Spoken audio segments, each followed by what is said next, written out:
tornado type, electrical storm, fast moving activity. You got to get that and get some other people to kind of pull these pieces and pick up pieces after you. This means you either need an organization or someone else picking up the pieces and organizing the past actions. Boom, I did it. That's a past action. It's done. Somebody's got to pick it up and then be there to help me with the next actions I'm going to take. Moving fast doesn't mean I wouldn't like to be organized. Okay. In fact, me moving fast doesn't mean, in fact, that I'm not organized, nor does it mean that I don't know what I'm doing or that I have some kind of disability or problem. Moving fast is what you must do. Now I need some organization to help me pick up the pieces. Look, I like order. I love order. I like things being like, if you ever see my show or anything, you'll see me just kind of, neat things out every time. I like order because it gives me a sense of control as I do it right now. I bring it up and I got to clean everything up. I love control. Somebody like, you're a control freak. Dude, I love control. I worry about the freaking soul that don't want it. Makes me think about Mr. T. I worry about the fool. Who would not want control? You're a parent. You want control? You're driving a car. You want control? You're driving a bus. You want control. You're flying a plane. You want control or not? You're running a sale. You want control? You're handling a customer. You want control? Oh, yeah, but I'm not a control freak. Well, good for you, dude. I want control. Okay? I want control. I want control of my finances, my sales, my income, my outflow. I want control of my family. I want control of my vacation. I demand control. And to have control, I have to have order. To have order, I have to have organization. And I'm not going to stop moving fast because I need that to get power. I like order because it gives me a sense of control, and I love that sense of control. Good organization skills allow me and you to put more in a piece of luggage. My wife, I can get twice as much in a piece of luggage or in a closet as my wife can, or in a box. Because I work the space, right? See, there's value to control. And look, if you're a light packer like I am, like I go off on the road, I'll be gone 2 weeks in a bag this big. Then you want control. If you're going to be on a flight for 6 hours, you want control. I want control of the seat I'm in, who I'm sitting next to, okay? The food that's on the plane. I like that kind of control. There's nothing wrong with that. Organization allows me to find time to find things that I can do faster, makes contacts quicker. I can find things faster. I know where they're at. I know where they're located, and I can hopefully get more done. The type of organization just allows things to slow down. Oh, things are out of control. We need to slow down. It's going crazy in here. Let's slow it down so we can have more control. Dude, that's not control. That's not control at all. That's slowing things down. You don't want things to slow down. You want things to go fast and have order already established. Organization is critical in order for you to be able to find the things you want, to follow up when you need to identify what you know about a client and where to pick up that client. That's what these CRMs are for. Hey, what are your notes? What's in there? Yeah, is it going to slow you down today? It's going to slow you down for a moment so you can be faster later. Filing, storing, follow-up tools. Man, there's so much technology available today that can make you quicker and faster. The issue is figuring out how to use these tools, how to use them quickly, how to get familiar with them, because you're going to need them to put order into your life, okay, to be organized. Organization is critical to the salesperson to take time to make sure you record every potential client interaction, every person you meet, phone numbers, cell numbers, email addresses. Those things probably won't even exist in the future. Phones, assistants' names, buttons, likes, dislikes, what drives them. What do they mention? What's their charity of choice? Regardless of the outcome of your interaction with every human being you meet or every company, don't ever, and I can't say this, can't give you this notice loud enough. Do not ever discard the data. I made this mistake. Do not discard contacts. One day, someday, some way, somehow, that contact might be able to help you.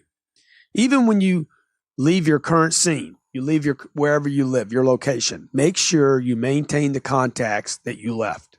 They can help you in the future. Your ability to organize your space, your thinking, your clients, your office, your own physical environment. And our society today really condemns this. You'll hear people actually tell you, oh man, you're a control freak. You got to have everything cleaned up. You want your kitchen? Yeah, dude, I want my kitchen cleaned up. Okay. I got to tell you, I don't like dishes in the sink. I don't like stuff dirty. I like order. If that's a problem for you, maybe you need no negativity. Okay. I like order, man. I'd like to have all my dollars stacked, packed in honeys. Wouldn't you? I like order. I've never met a highly successful person that didn't have order in their finances, their business, their plans, their ideas, and where they were going. Okay, continuing with the biggest challenges you will face as a salesperson, call reluctance. This is the phenomenon whereby an individual creates reasons, motives, justifications to not actively and aggressively call on clients or follow up clients. It's called call reluctance. It comes in many forms. Salespeople have suffered from this issue since the beginning of time, making up reasons not to call someone. Anytime you aren't calling a client, you are experiencing this phenomenon of call reluctance. Paperwork, organizing your desk, filing, calculating possible future commissions. What am I going to make on this deal? Counting money, gossiping, hanging out at the water cooler are all examples of call reluctance. You want the list again? Paperwork, organizing your desk, filing, calculating possible commissions, counting money, gossiping, hanging out at the water cooler, Facebook, Twitter, Instagram. Yes, that's right. These could not also be productive mechanisms, but they could also be mechanisms used to be call reluctant. This concept of call reluctance costs salespeople more than anything they will ever spend money on. Listen to that again, okay? Call reluctance will cost you more money than all the money you will ever spend in your lifetime. Call reluctance ultimately comes from not being constantly motivated and trained at your job as a professional salesperson. Look, you're not making calls because you don't know how to do it. You're not making calls because you're not motivated. You're not making calls because you're not pushed. What's your target?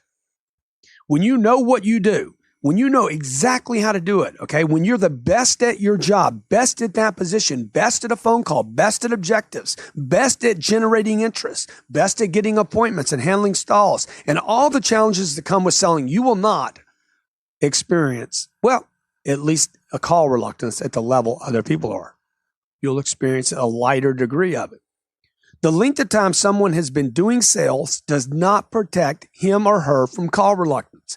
I know people that have been doing sales for 40 years, and they could experience call reluctance on a Wednesday morning. Salespeople are motivated, regularly daily trained, especially those involved in train, drill, rehearse exercises that are doing practicals, video, audio, reading books, then rehearsing with other people, are less apt to fall victim to call reluctance. Call reluctance is not a disease. You don't need medication for it. It does not mean, by the way, that you're not cut out for sales. So don't let somebody tell you, you're not cut out for sales, man. You ain't got it. What's that mean, man? I ain't got it. What does that mean? It means I need to freaking develop it. Okay? Rejection, call reluctance, you don't like to be turned down, you're scared. So what? All those can be things overcome because I practice, drill, and rehearse. Call reluctance is an indication of a lack of training, motivation, and education that builds confidence in the sales professional.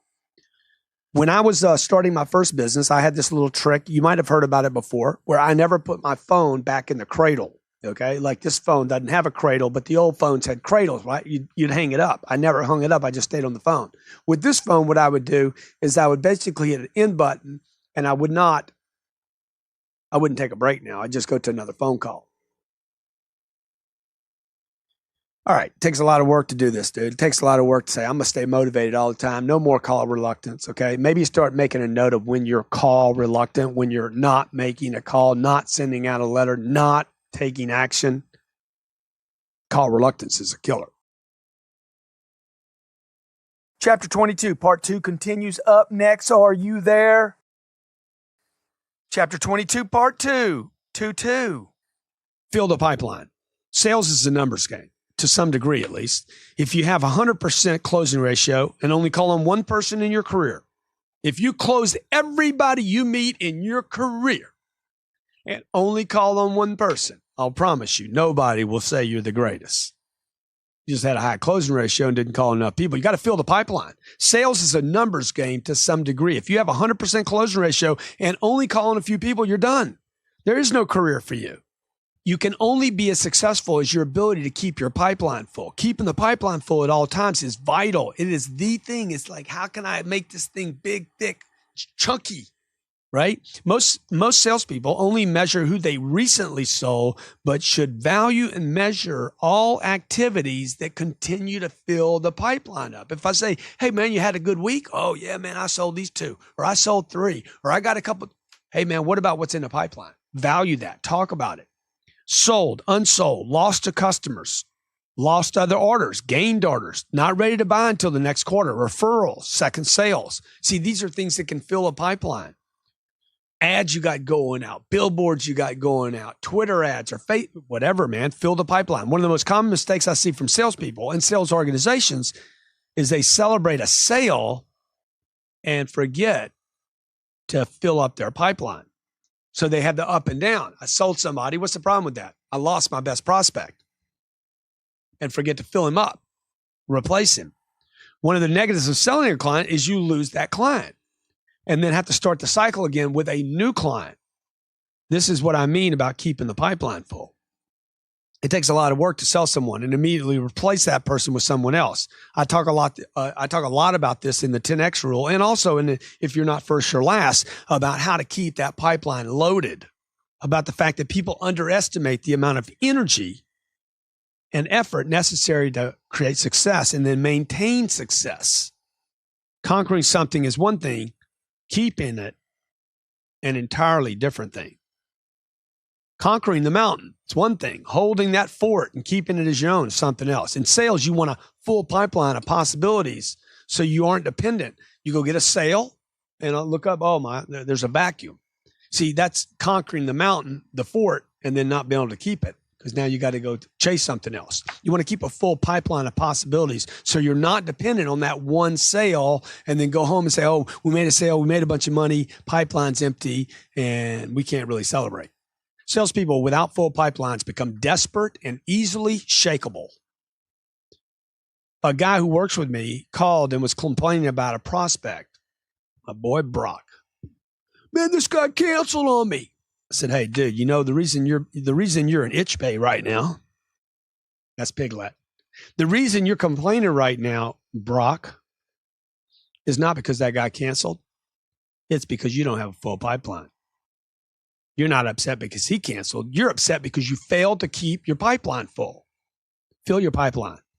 Learn to fill your pipeline. Overrunneth your cup. Fill the pipeline and never believe or never let anyone else believe there's enough in your pipeline. The only people that don't want more are the people that don't have enough, and find out when it's way too late. Closing the deal. One of the great topics that we get here in Miami at my offices is, man, how do I close the deal? Look, negotiating and closing a transaction can be a trouble spot for you. I believe this to be the case mostly because closing is not selling. And in fact, I'm tempted not to even talk about it in this book because I don't want you to confuse the two.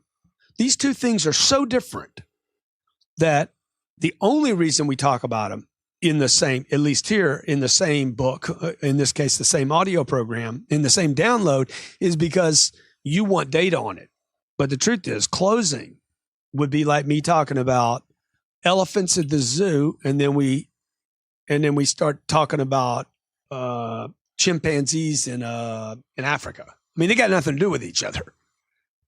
Closing has been taught as though it is a sales technique, but in reality, closing is a different technology that takes over as part of an extension of selling and in actuality is a completely different technology and art, if you will. Selling is identifying needs, selecting the right product, and then demonstrating how your product or service solves that problem. Closing, on the other hand, is getting the buyer to take action and agree to exchange something they have, a signature or money or some value, for what it is you offer. That is, they become closed on your offer and solution and want to give you something for that. I've met many, tens of thousands of professional salespeople who have been good. I mean, excellent, way better than me. Thinking about a guy right now. Unbelievable at building relationships and getting rapport. The guy was like golden. He could meet anybody anywhere and immediately have that person liking them. He was good at people, excited about people, could even get people like talking, move into the product, move into the service, he was good at follow-up. He's just a likable guy. And he couldn't close. Dude, this guy couldn't close a screen door with well-oiled hinges. Great salespeople know that all it takes to be great at selling is to take the time to become pros at negotiating and closing so they can take advantage of the investment made in the selling process prior to the closing transaction. Look, you got to know how to finish a guy up, okay? I'm going to say that to you again. Great salespeople know that all it takes to be great at selling is really to become a professional at negotiating and closing. Keep a full pipeline, get people landed on the right product or service, sell it, build value, but you want to get great, you got to know how to finish a guy up. You got to know how to negotiate and close so that your customer can take full advantage of the investment or the offer that you're making in the selling process. Just because someone can wrestle. I mean, this is how different selling and closing are. Just because you can wrestle doesn't mean you could fight in the UFC. Yeah, they're similar, right? Closing is an art. Anyone can learn it, but understand that it is a completely different thing than selling. Check out Closer Survival Guide, book and audio. That audio program called Closer Survival Guide has 125 closes in it where I go over close, what's the customer going to say, what do we transition to? The single most productive decision I made in selling in my life was to master negotiating and closing. I bet you I've spent tens of thousands of hours legitimately practicing, drilling, rehearsing, handling full negotiations, whether it was a $100 product, a $10,000 product, $100,000 product, or I'm in a $32 million transaction this morning, and I'm actually role-playing how I'm going to strategize the reduction of the price that I'm paying for this property. I've created numerous tools that can help you and your company with negotiating and closing. You could check out Close the Sale app. I think our app people have downloaded 500% increase on our app downloads in just the last month. Close the Sale app, 900%. Excuse me, 900%. CloseTheSaleApp.com. You could also check out Closer Survival book and Closer Survival audio program. Another effective closing tool, educational tool, if you really want to make your people brilliant, is a virtual technology, a virtual training site whereby in video, you can have me deliver in real time from your phone, your iPad, or your computer how I would close a customer and over an objection that you might get from your customer. Unreturned calls not returned. In my career, more salespeople have not returned my calls than have ever taken my calls. I was in my sales office yesterday and I was asking the guy, how y'all doing? Man, I can't get people to call me back. Yeah, so what? What should I say? What message should I leave? Dude, tell them that the world's coming to an end. Call me. Tell them I have $1 million for you. Call me. Tell them that if you don't call me back, I'm going to ship it to you anyway. Dude, I don't care what you leave them, what message you leave them. Tell them that you're the next coming of Jesus and that you've actually returned. Whatever, bro. There is no magic. Okay? So, you got to know that. You got to go into this game saying, look, they're not calling me back. I mean, here's the deal. If you're going to call somebody back 15 times over the next 15 months, Just do a little test right now. You're going to call a guy back 15 times over the next 15 months. What's the solution? He's not going to call you back anytime. Dude, the solution is to call him 15 times over the next 15 days. Don't wait 15 months. Calls not returned mean nothing. You need to understand that when people do not call you back, it does not mean that they're not interested. It doesn't mean they're not interested in you. It doesn't mean they're not interested in your product. This morning, I wake up and I text this woman, Jill Eber, here in Miami Beach. Hey, I'm ready to look at 15 Star Island. I want to look at Matt Damon's property that's on the market. And I want to look at, I think it's called 92 Lagorce. By the time you hear this, you'll know whether I closed on these deals or not. Look, this chick hadn't heard from me in 2.5 months. Okay, 2.5 months ago, I wanted to look at 15 Star Island, which is a teardown facing downtown Miami. I said I was interested. I wanted to look 2.5 months ago. Then she says, when? I said, no, I went to Tampa. I blew off to Tampa. I was in Tampa 2 months. She's asking me where I'm at. 2.5 months later, I text her. I'm ready to look now. Okay. She called me, she emailed me, and she texted me in those 2.5 months, and I didn't return her phone call. It doesn't mean anything. It doesn't mean I'm a flake. It doesn't mean that I got a problem. Dude, you know what? I lost interest in the product for that period of time. It doesn't mean I lost interest in Jill, the Miami real estate market, Star Island. It doesn't mean any of that. It doesn't mean anything. So what do I want you to get out of this? Calls not returned means nothing. Okay? Now, it could mean something, but I want you to understand it doesn't mean anything. Maybe they didn't get your message. Perhaps they got overwhelmed. Perhaps I went on a mission. I changed my mind from buying a house to going to Tampa and doing something more important for me at that moment. Or maybe they just don't feel a sense of manners. Maybe they just have no manners. Maybe they're unprofessional. Maybe they don't know the protocol. Oh, maybe they didn't agree to call you back every time you called them. Look, I personally make an effort to respond to all calls. I don't do it perfectly. In fact, I thought I'd text her back and say, look, I'm going to be in Tampa for a couple months. But she's not my mama. I don't need to tell her what I'm doing every time. I personally make an effort to respond to all people's calls, regardless of my interest, the call or the caller. I just think it's the right thing to do to call people back. I don't care if they're fans, freaks. I'm at least going to call them back. I'm going to text them. I'm going to email them. I try to handle all my comments on Facebook and LinkedIn and Twitter, but I can't get to them all. Sometimes I miss stuff. And if I can't get to the call, then I'll have my assistant respond requesting either more information or informing that I'm not interested this time. I try to be professional, but look, it happens. I just think it's important for me to keep the flow going, even though when somebody reached me and I'm not interested, to flow back to them and say, hey, not right now. Because if I stop communicating either way, I think it's going to stop things for me. I'm worried about it stopping my flows, making things not happen. Now, just because I do that doesn't mean other people have to. And it doesn't mean just because I have a commitment to doing it that I'm going to be perfect at doing it. But just because I call people back does not mean my partner in Orlando is going to call every person back. It doesn't mean the guy I'm trying to sell is going to call me back. And it doesn't mean that they're not interested. And you can't take it personal. I always leave a message when I call someone. I know people that don't leave messages. I'm like, dude, the reason you don't leave a message is because you take it personal. You have taken it personal so long for so many people not calling you back that you're like, I ain't even leave a message this time because I don't want them not calling me back because they'll know who I call. Dude, why are you doing that? Leave a message always. Always leave a message. Leave a message. The only reason you would not leave a message is because you think you're either wasting your time, or, I'm not going to leave a message so I can call back and talk to them later because you're taking it personal. When someone doesn't call you back, don't try to calculate what it means. Or if you're going to calculate what it means what? Nothing. Let it mean nothing. Call client. Leave message.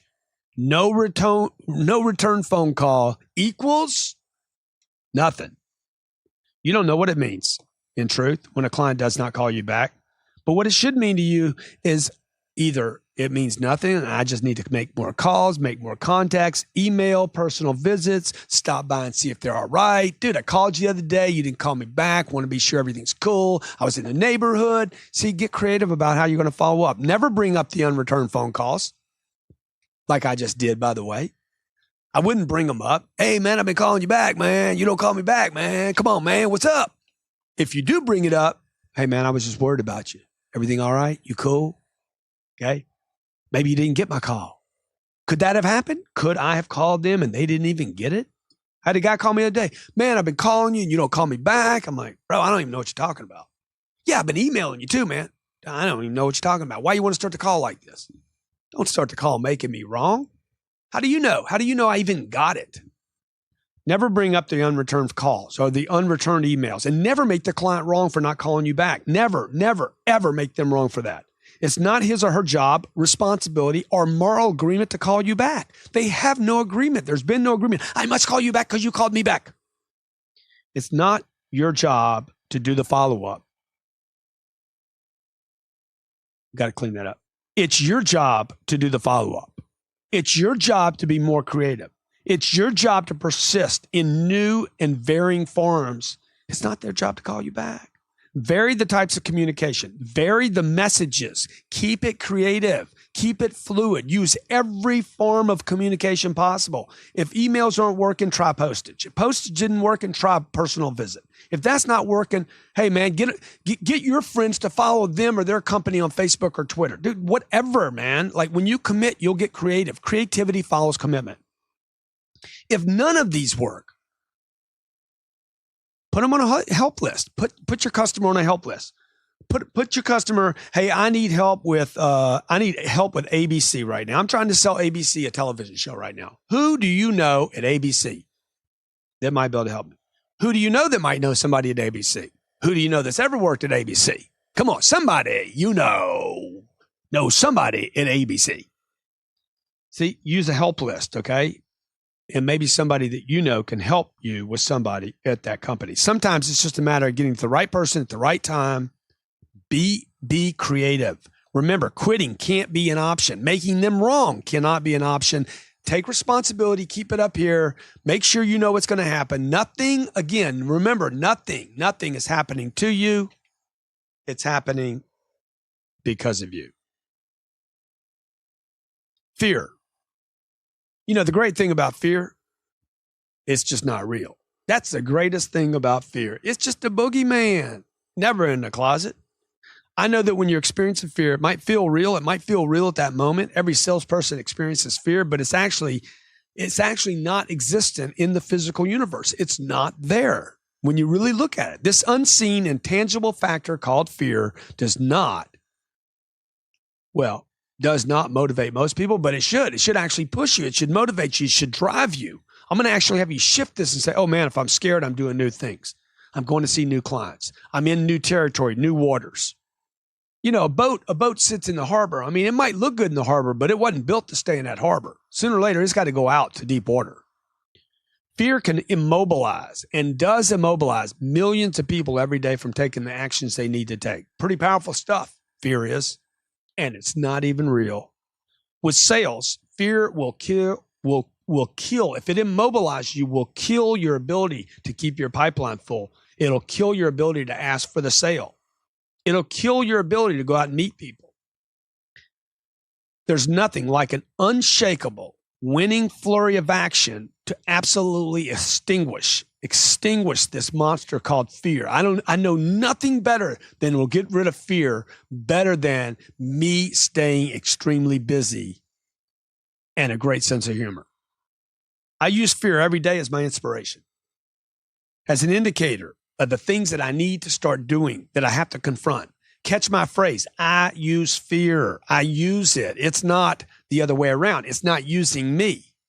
Fear, although not a real thing, doesn't seem to be a real thing. I've never been able to eat it, drink it, quantify it. My success is that I use it to move. I use fear to move. Oh, I'm scared to call this guy. Then call him. I'm scared to call this girl. Oh, that's the one to call. I'm scared I can't make a TV show. Then that's the thing I have to do. I'm scared to go into real estate. Oh, then I must do it.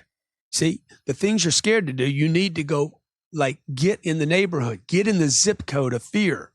A man once told me, man, I'm not scared of anything. I said, dude, you need to be. Because if you're not scared of anything, you're doing the same things over and over and over again. And that is not success. That's the same thing. That's this level. My success is that I use fear to move forward. In fact, to move toward exactly the thing I am most afraid of. This is an exercise that you can do. Ask yourself, hey, what am I scared of? Can I face these fears? The more you practice moving in the direction of that which you fear, the more that will become a habit. Like a green light means go. Fear should mean go. Until it becomes a second nature to move to the fear. That's where your growth's at. Oh man, I'm just not made up for sales. I'm scared. Okay, so my 4-year-old's scared. Okay, she believes in witches. I'm like, baby, you got a witch back there, huh? Wow, that's a trip, dog. What's the witch look like? And she's doing this to scare herself, right? I don't know why she's doing it. I know this. She better move toward her fear. She better go over there and squash the witch, or she's not going to get what she wants in her life. And even if somebody gives her everything she wanted, she'll end up losing it because she's scared. You could even start your day by asking, who do I fear calling today? What do I fear doing the most today? And then do it. The answer should give you the direction. What you're scared of, what you're most scared of, what you don't want to do is typically the thing you most need to do. Sounds simple, but it's hard. Taking action on those things you fear is how you build courage. Courage is an exercise in action. It's not a trait. It's not a characteristic. Oh, he's really a courageous person. Dude, that's an action. That's not a trait. It's not a characteristic. It's not a personality type. People aren't courageous. People are and operate with courage. They do scary things. Everyone has the ability to be courageous. Everyone, even a scared person, everyone has the ability to be courageous. But you have to take action. Do this, and you will get to a point where you start looking around for more and more things to do that you fear. Because, hey, look, doing them is actually a lot of fun. And there's payoff in both the confidence and the success. It doesn't really matter how scared I am of it. Oh, man, I'm scared to get a new phone, man. If I get a new phone, I might have to learn a bunch of stuff, you know. I mean, fear can come in little tiny amounts, or it could be big, ferocious amounts. You know, when I turned 45, I was 45 years old, actually. My wife, who was my fiance at the time, actually, I'd finally, after 13 months, got her to go out with me. And then, she slept with me, yeah. And then I'm talking, I said, how about us hooking it up? You know, we spend the rest of our life together. And I convinced her to marry me. She thought it'd be a surprise by taking me skydiving on my 45th birthday. She's like, okay, I'm picking you up today. A year before that, she wouldn't even go out with me. Now she's she's spending thousands of dollars to take me skydiving, but she won't tell me she's going to take me out on this trip. And she had already at that time jumped 3 times, and she thought this was a big deal. She jumped 3 different times in her life, and she's trying to scare me. She's so excited because she is certain that I'm going to freak. Okay. She's waiting for me to freak out in the plane. We're putting on the uniform. I'm not freaking out. We get there. I don't freak out. I'm like, yeah, let's jump. I never jumped before.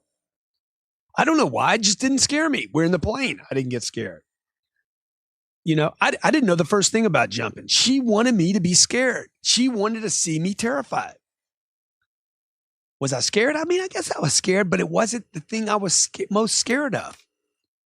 And I kept telling myself, you know what? Dude, you can get overwhelmed if you want, but if this chute don't open, I mean, we're up in the plane, we're up at 10,000, 12,000 feet, and I'm thinking, I tell myself, you want to get scared? You can get scared, but it's not going to open the chute. Chute's going to open or it's not going to open. Fear will not make this landing any softer. You're going to bounce, dog.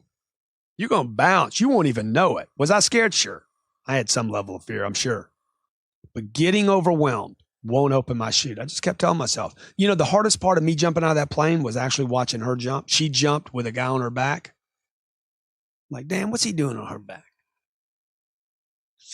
But just kidding, but maybe. The hardest part of that whole trip was watching her jump and realizing I couldn't help her. That's what scared me the most. Look, being scared is not going to open your chute, folks. Being scared is not going to make you successful. Being scared is going to keep you immobilized. Do the things you're scared of, overcome them, build confidence, build courage. I remember again being on that plane. I looked over and saw my beautiful, confident fiance, my wife. Fiance. Is that what they're called? Fiance, my wife, who was about to be my wife, by the side, looking at me. She's waiting for me to show this fear. She's so disappointed that I'm not scared, but I refused to give it to her. I gave her this look that I suggested. I ain't scared of nothing. Even though I was a little scared, you know. She reached over to see me. My heart was pounding. She's like, let me feel your heart. She was so disappointed that I wasn't freaked out. And again, she didn't know it, but when I really got freaked was when she jumped and I couldn't help her. I really got it, man, how important it is when I was watching her jump, that it is for people to overcome their fear. To know, hey, man, everything's going to be all right at the end of the day, but I got to go for it. Now, rather than you getting up in a plane and jumping out of a plane, you don't have to do that. You know, I see people go do these zip contests and they go do all these things that, man, just call somebody. Call somebody you're scared of. Get in front of a customer. I refuse in my life to be paralyzed by fear. I was telling the guy in my office this morning, dude, I got this much time left in my life. I refuse to not be who I am and not do what I want to do and not go for it. I refuse to. I refuse to be a slave. I refuse to be a slave of fear. I refuse to be immobilized. I refuse to let fear master me. These are some great affirmations. I refuse instead to be immobilized, but instead I'm going to use fear to take action. I'm going to roll out of the plane. I'm going to jump. I'm going to call the customer. I'm going to go meet that person. See, it was the decision to use fear that allows me, finally, it was the decision I made to say, hey, I'm going to use fear in my life that's allowed me to start operating with more courage in my life. I'm not any different than you. Not to mention the fact that my girl jumped. Hey, man, what am I going to do now? I can't like stay in the plane. I got to jump, right? So now you got to. Sometimes when you take time out of it, do it. You don't have a chance. You don't have a choice. And that's a great possibility with fear. Take time out. The fear won't get as big. Fear in your sales career and in your life should be an indicator and a motivator of what you need to do and must do, and just do it as quickly as possible. Overcoming your fear is just an exercise in doing the things that will allow you to increase confidence in yourself and take your career to the next level. Handling fear is merely a decision. Like, you got to decide, dude, I'm going to be the master of fear. So start building up this habit of identifying what you fear doing, who you fear calling, and attacking those areas. Make those first little actions. I assure you, you will quickly build confidence that is so critical for your sales business, your sales profession, for your personal confidence in yourself. Like constantly working at a gym. Look, it's hard to go to the gym the first 2 or 3 or 4 nights. It gets easier and easier as you go. And you'll finally feel yourself building muscle, looking different, being different, acting different. The same thing with fear. Bust fear. Be the master, not the slave. Handling people's emotions. Look, when you're faced with a prospect or a client who gets emotional and demonstrates an emotional outburst with you, know that you're getting close to making a deal. Never take a person's emotions personally. Do not react to them, and never become emotional as a response. Look, remember, when you're getting the other person emotional, when they're becoming emotional, you're getting close. Do not quit now. You must know that when people get highly emotional, typically they're getting closer and closer and more interested in actually consummating or making a deal, a transaction. The key is to stay rational, calm, collected when other people are freaking out. Somebody had got to stay calm and persist no matter what is thrown in your way. Emotions are one of those overrated things, kind of like fear, dude. They're fear is just, oh my God, I can't believe you asked me to do that. This is ridiculous. I cannot believe that, blah. Like, stay cool. A guy gets angry because your proposal is double his budget. I told you I could only afford. Why is he getting upset with you? Now, really, I mean, if you take a step and look back, is he upset with you or is he upset with himself? Man, the guy tells you, I only want to spend $45,000 on a watch or a house or the rent, whatever it is, right? And you show him 65,000 for any of those three items. He's a person trying to buy a house for 45,000, a watch for 45,000, or rent for 45,000. They're all different. And anytime in this person's life, he could be trying to buy those three items: rent one, buy one, or a watch, right? A house, a watch, a rent, or own, whatever, right? And you're like, these are crazy, man. What are you talking about? A guy renting a house for 45,000? Okay, so he's going to buy the house for 45,000. First house he's ever bought, or he's an investor. He's trying to steal a house for $45,000, or bring him to Star Island. He's trying to rent for $45,000, or one of these condos over here. Same guy goes to buy a watch for $45,000, and in all three cases says, I told you my budget was only. Is he mad at you or mad at himself? Come on, I don't know what it is. I told you. Why is he getting all emotional? Why isn't he staying calm and cool? I'm going to tell you something. The guy that stays rational, hey, man, thanks a lot. I appreciate that. That guy's harder to handle than the emotional. You need that guy to get emotional in many cases. Stay calm, stay cool, stay rational, and know that the outburst will pass once this client comes back to their senses of what they want. Every person wants to make the best decision possible. So when you get him to face up that making a decision to buy your product, know that you might be stirring up his fears and insecurities, and you might be hitting up against his own responsibility levels like, yeah, man, why am I not in a position yet to buy this? So he gets upset and says to me, I told you not to show me. Is he upset with me or upset with himself because he's not in a position to do this? I'm just trying to show him the right product for him. See, I got to stay calm and cool. Just because he shares his outburst with you and even directs it at you doesn't mean he or she is actually upset with you. Outbursts are usually not at all personal. I mean, even though when they're directed at you, they're just something that every person goes through. I mean, it's just like tick tock, tick tock, tick tock. I got to go through 15 seconds, tick tock, and then I got to go through 30. Oh my God. You know, you live with people like this. Why wouldn't you want to sell people like this? You sleep with somebody that gets emotional like this. What do? Do you really react to every emotion that your spouse or kids have? Every one of them? You'd go insane. Same thing with a customer, man. Just be cool, be calm, stay rational. I understand, man. I'm with you. I know you told me not to show you. I apologize. It was wrong. I'm bad. My bad.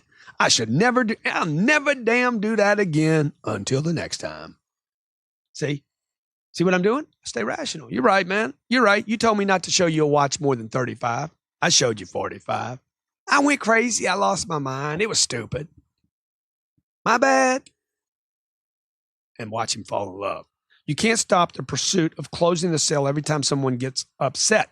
Just because they're upset doesn't mean it's about you. You must consistently and persistently help them, because you are like their expert guide along this tumultuous river or this mountain, this hiking adventure, or through this jungle, and it's dangerous, and you're going through it, and they're going through all their little emotions. You would, of course, not stop guiding them through the most dramatic rapids just because you hit some white water and everyone started to freak out. Dude, they went on the ride to freak out, right? Why would a guy go out and look at a house to buy one as an investment? Or there's risk, man.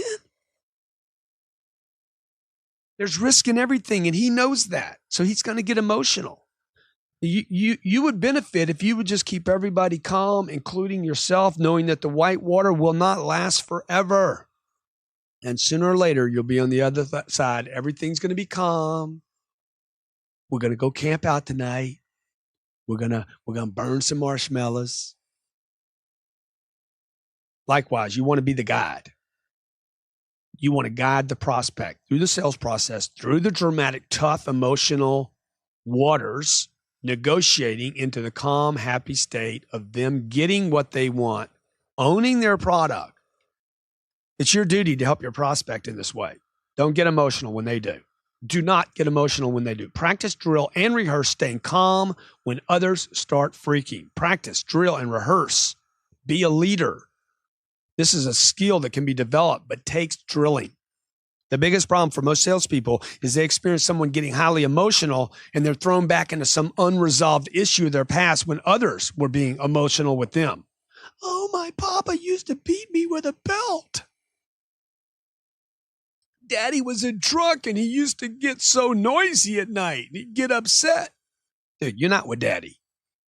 Okay? You're a professional salesperson. Customer got freaked out. You do not need a psychiatrist. No medications necessary. Just be calm. You don't need to go back and relive your childhood. That's not the problem here. Practice being calm. Drill it over and over again. Yeah, I'm with you. I understand. I know that. Until, hey, it's not your papa with his belt that had too many drinks 25 years ago. It's now the customer in front of you. See, you're not practicing. You practiced your poppy so many times is not the problem. It's that you haven't practiced a customer in front of you more times that is the problem. Stay calm, be cool. Learn how to stay calm and learn how to stay cool. You know, cool don't come to everybody like it does to me. I know some of you got to practice that more than me. Robert over here, he got cool. I mean, he was born with cool. Stay calm, right? Be cool and learn, practice it. Learn how to stay rational when your customers and prospects get emotional. Handling the negative connotations of salespeople, and the sales profession. The only reason that the subject of sales or salespeople has ever carried a negative connotation is because of the inept, unprofessional salespeople who never took the time to become true professionals, who took the time to master the craft. That's the only reason salespeople have a bad rap, is because of all these salespeople that never learned how to sell. This lack of self-esteem about the career sales comes from a lack of understanding about how vital salespeople are to the economy and how much difference there is between a professional and a real salesperson. I'm sorry, a professional and an amateur salesperson. A true professional is impervious. Wow, that's a big word. Impervious to negativity because he knows, dude, they're not talking about me. They're talking about the rest of these wankers out here. The true professional is impervious to negative connotations. He is a pro. She is a pro. He or she operates at levels far beyond the charlatan, the actor, the part-time, the amateur. The professional knows that to sales is to serve. And he or she believes so strongly in their product, their service, their company. I met with a guy yesterday. He's representing the Ritz-Carlton residence in Miami. He's been doing this for 25 years, putting up condo buildings and selling them out. He's like, man, Grant, I don't sell, I serve. I'm like, brother George. I said, selling's not a bad word to me. And he's like, thank you. But Grant, I believe in my product and my company and me so much. I'm like, bro, you've been reading out of my books, bro. Come on, man. The professional knows that to sell is to serve, and he or she believes so strongly in their product, their service, their company, themselves, that the motives that drive that individual are not just about getting a commission. It's about really, truly taking care of somebody.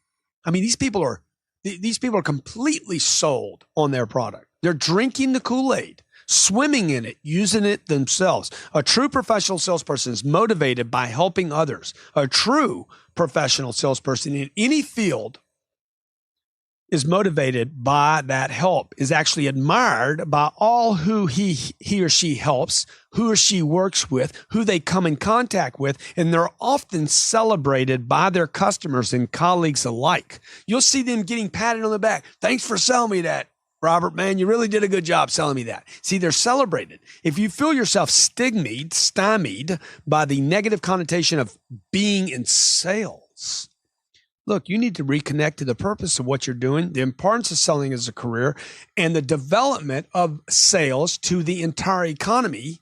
And you probably need to find some new friends and some new people to hang with. Come hang out with me for a week. I guarantee you won't feel bad about selling when it's done.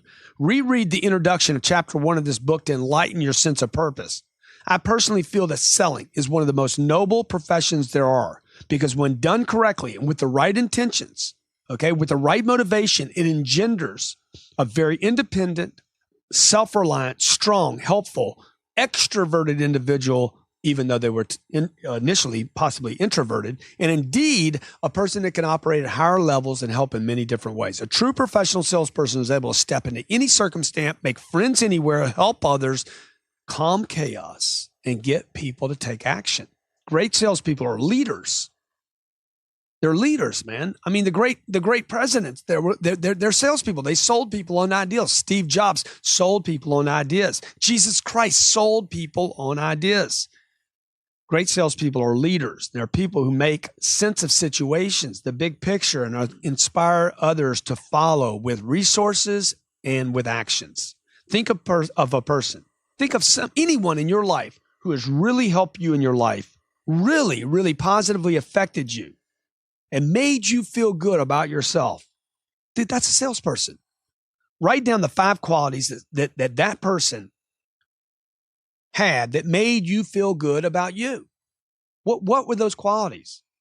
Now, write about how each of those qualities would make you a better salesperson. So pick somebody in your life that made you feel better about you. Write down the 5 qualities that they had that made you feel better about you. Always there, followed up, always talked to me, always said a nice positive thing about me.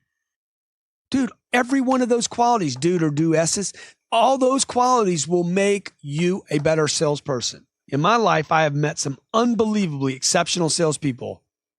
I have never, ever, when they're great, every time I get stopped by them, I get enamored by them.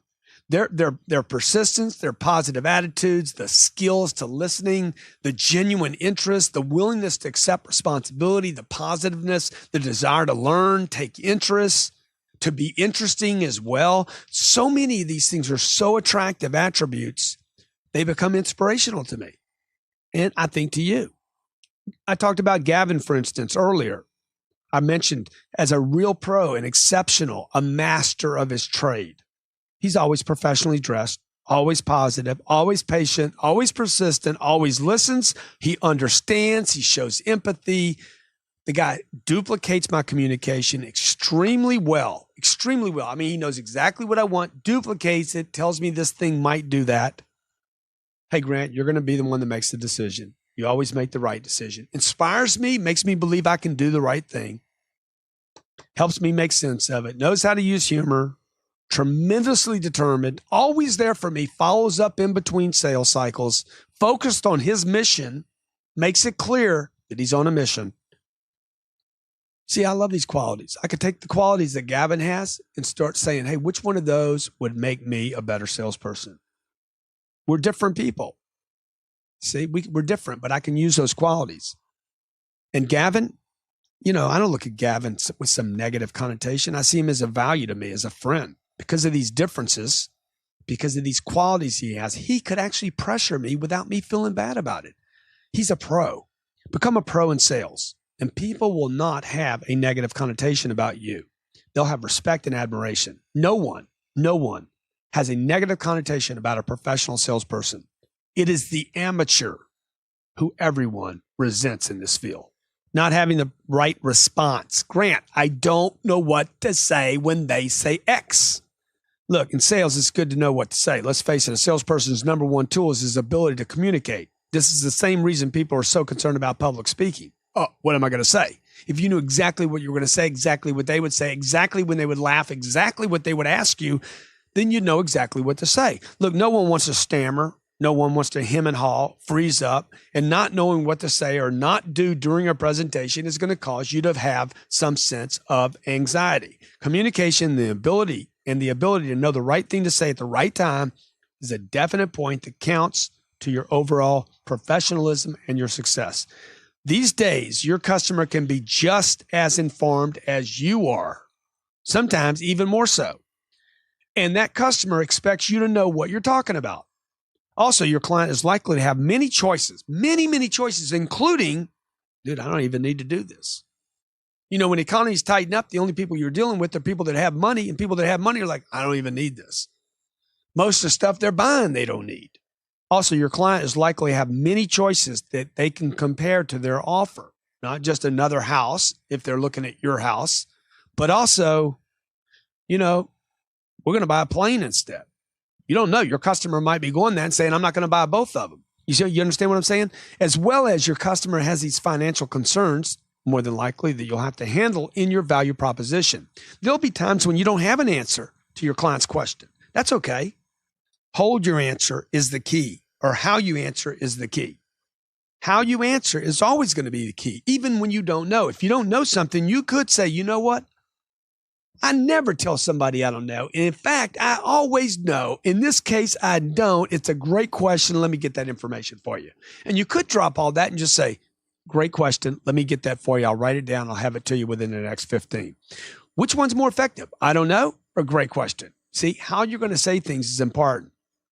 You might think there's not much difference, but I assure you they're completely different. I don't know is different than great question. Let me get the answer to you. The other acknowledges the communication and shows your willingness to serve. Hey, great question. I'll get that for you. Being in a position to know how to respond to anything requires that you continue to brush up constantly on your communication skills and maintain a positive attitude, and you still got to know your product knowledge. Selling has similar requirements to public speaking. If you don't know what to say, it won't go well. You know, if you read the book and listen to this audio program, when you read the book, you're going to be like, dude, he's not even on the book. Where's he at in the book? Because I know the book. I know the information in the book, so I can drift and get you a lot more content, many more examples in the audio program because I know the material. Look, selling has very, very similar requirements to public speaking. If you don't know what to say, it's not going to go well. Know your presentation, work it out, know it so well that it's like, genetically part of you so that you can handle any situation. Also, be prepared for every possible question. If you don't know what they are, write them down every time you engage with somebody. Every objection, if you don't know what they are, write them down every time you engage with somebody. Every stall, if you don't know what they are, write them down every time you engage with someone. Every obstacle, if you don't know what they are, write them down every time you experience them. Every delay and every question the customer can possibly ask you.